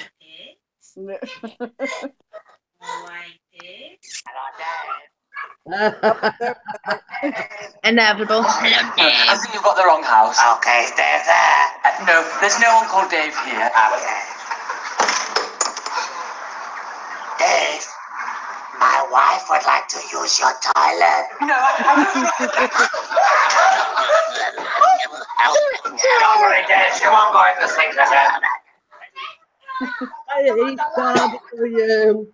Oh my So God. hold on. Dave's actually a real person. I thought it was Barry's voice the whole time.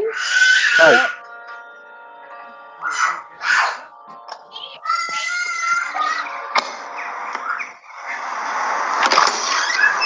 Yes. Hello, Dave. I'm sorry. Is that Dave? No, I think you've got the wrong house. Okay, is Dave there? No, there's no one called Dave here. Okay. Dave, That'd be me.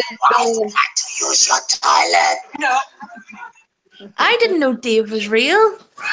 Look on the, Hey! it was on a program called League of Gentlemen. That's where it was on there. I got a new front door. It's Woohoo! very cool. You see. That's not. You won't really know the difference, but I didn't see the old one. Ooh. yeah, it used to be a big glass window here and a big glass window there. But this is the bit that doesn't make sense, right? So you see this here? I can't reach this. The thing is, Right. what's the point of having a spy hole when you got windows either side? You can But see there's another there. one here that I gotta bend down for. Oh, I want So there's high and two. one's too low. And then Sarah's got hers worked out. you can't, because the idea of the people is to see who's there, so you can't open it down to open the door. But with the glass, they know you're looking through the blink of people. I know. Hey, leave the door alone. Psycho. Chopper says he mounted his TV on his front door. Okay. Wow. Will you usually stop rapping the door? There's nobody. No. Hey. Yeah, let's take Hey. the earphones out from Oi. deaf.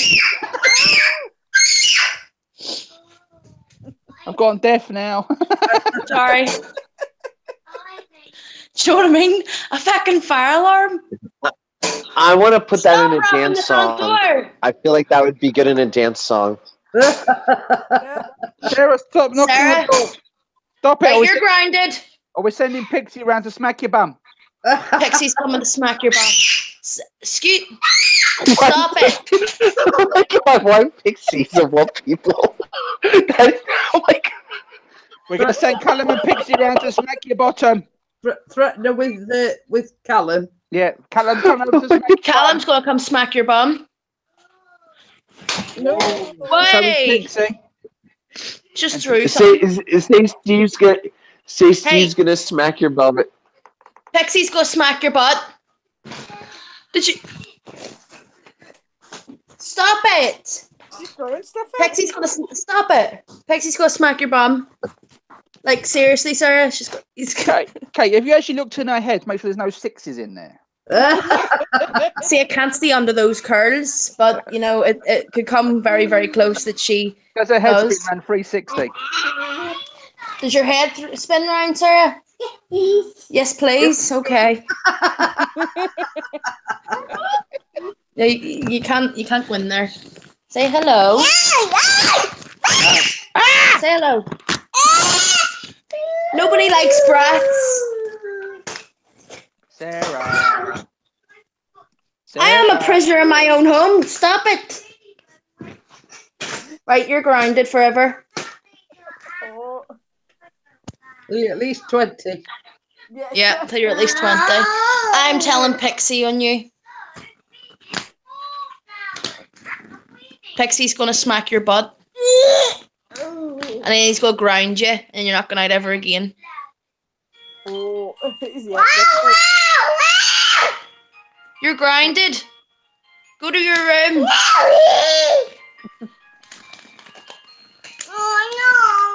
Oh no, it's too late for oh no's. Say sorry. That's not sorry. Chopper's put only 333, only half evil. Stop behaving like that. Sarah, stop it, or you'll go to school. She's literally got a backpack and she's throwing it. Stop it now. You're gonna get your bum smacked. You see, this is the thing. They think it's okay, you can put her in a room and that'll all be alright and that'll save the argument. But Sarah pulls her TV down, her drawers out, her bed over. Stop behaving like that. You make me look like a psycho live every time. I do that naturally myself, but still. Oh, poor thing. I know. Stress out. Literally a psycho. My house. There goes the rest of the house.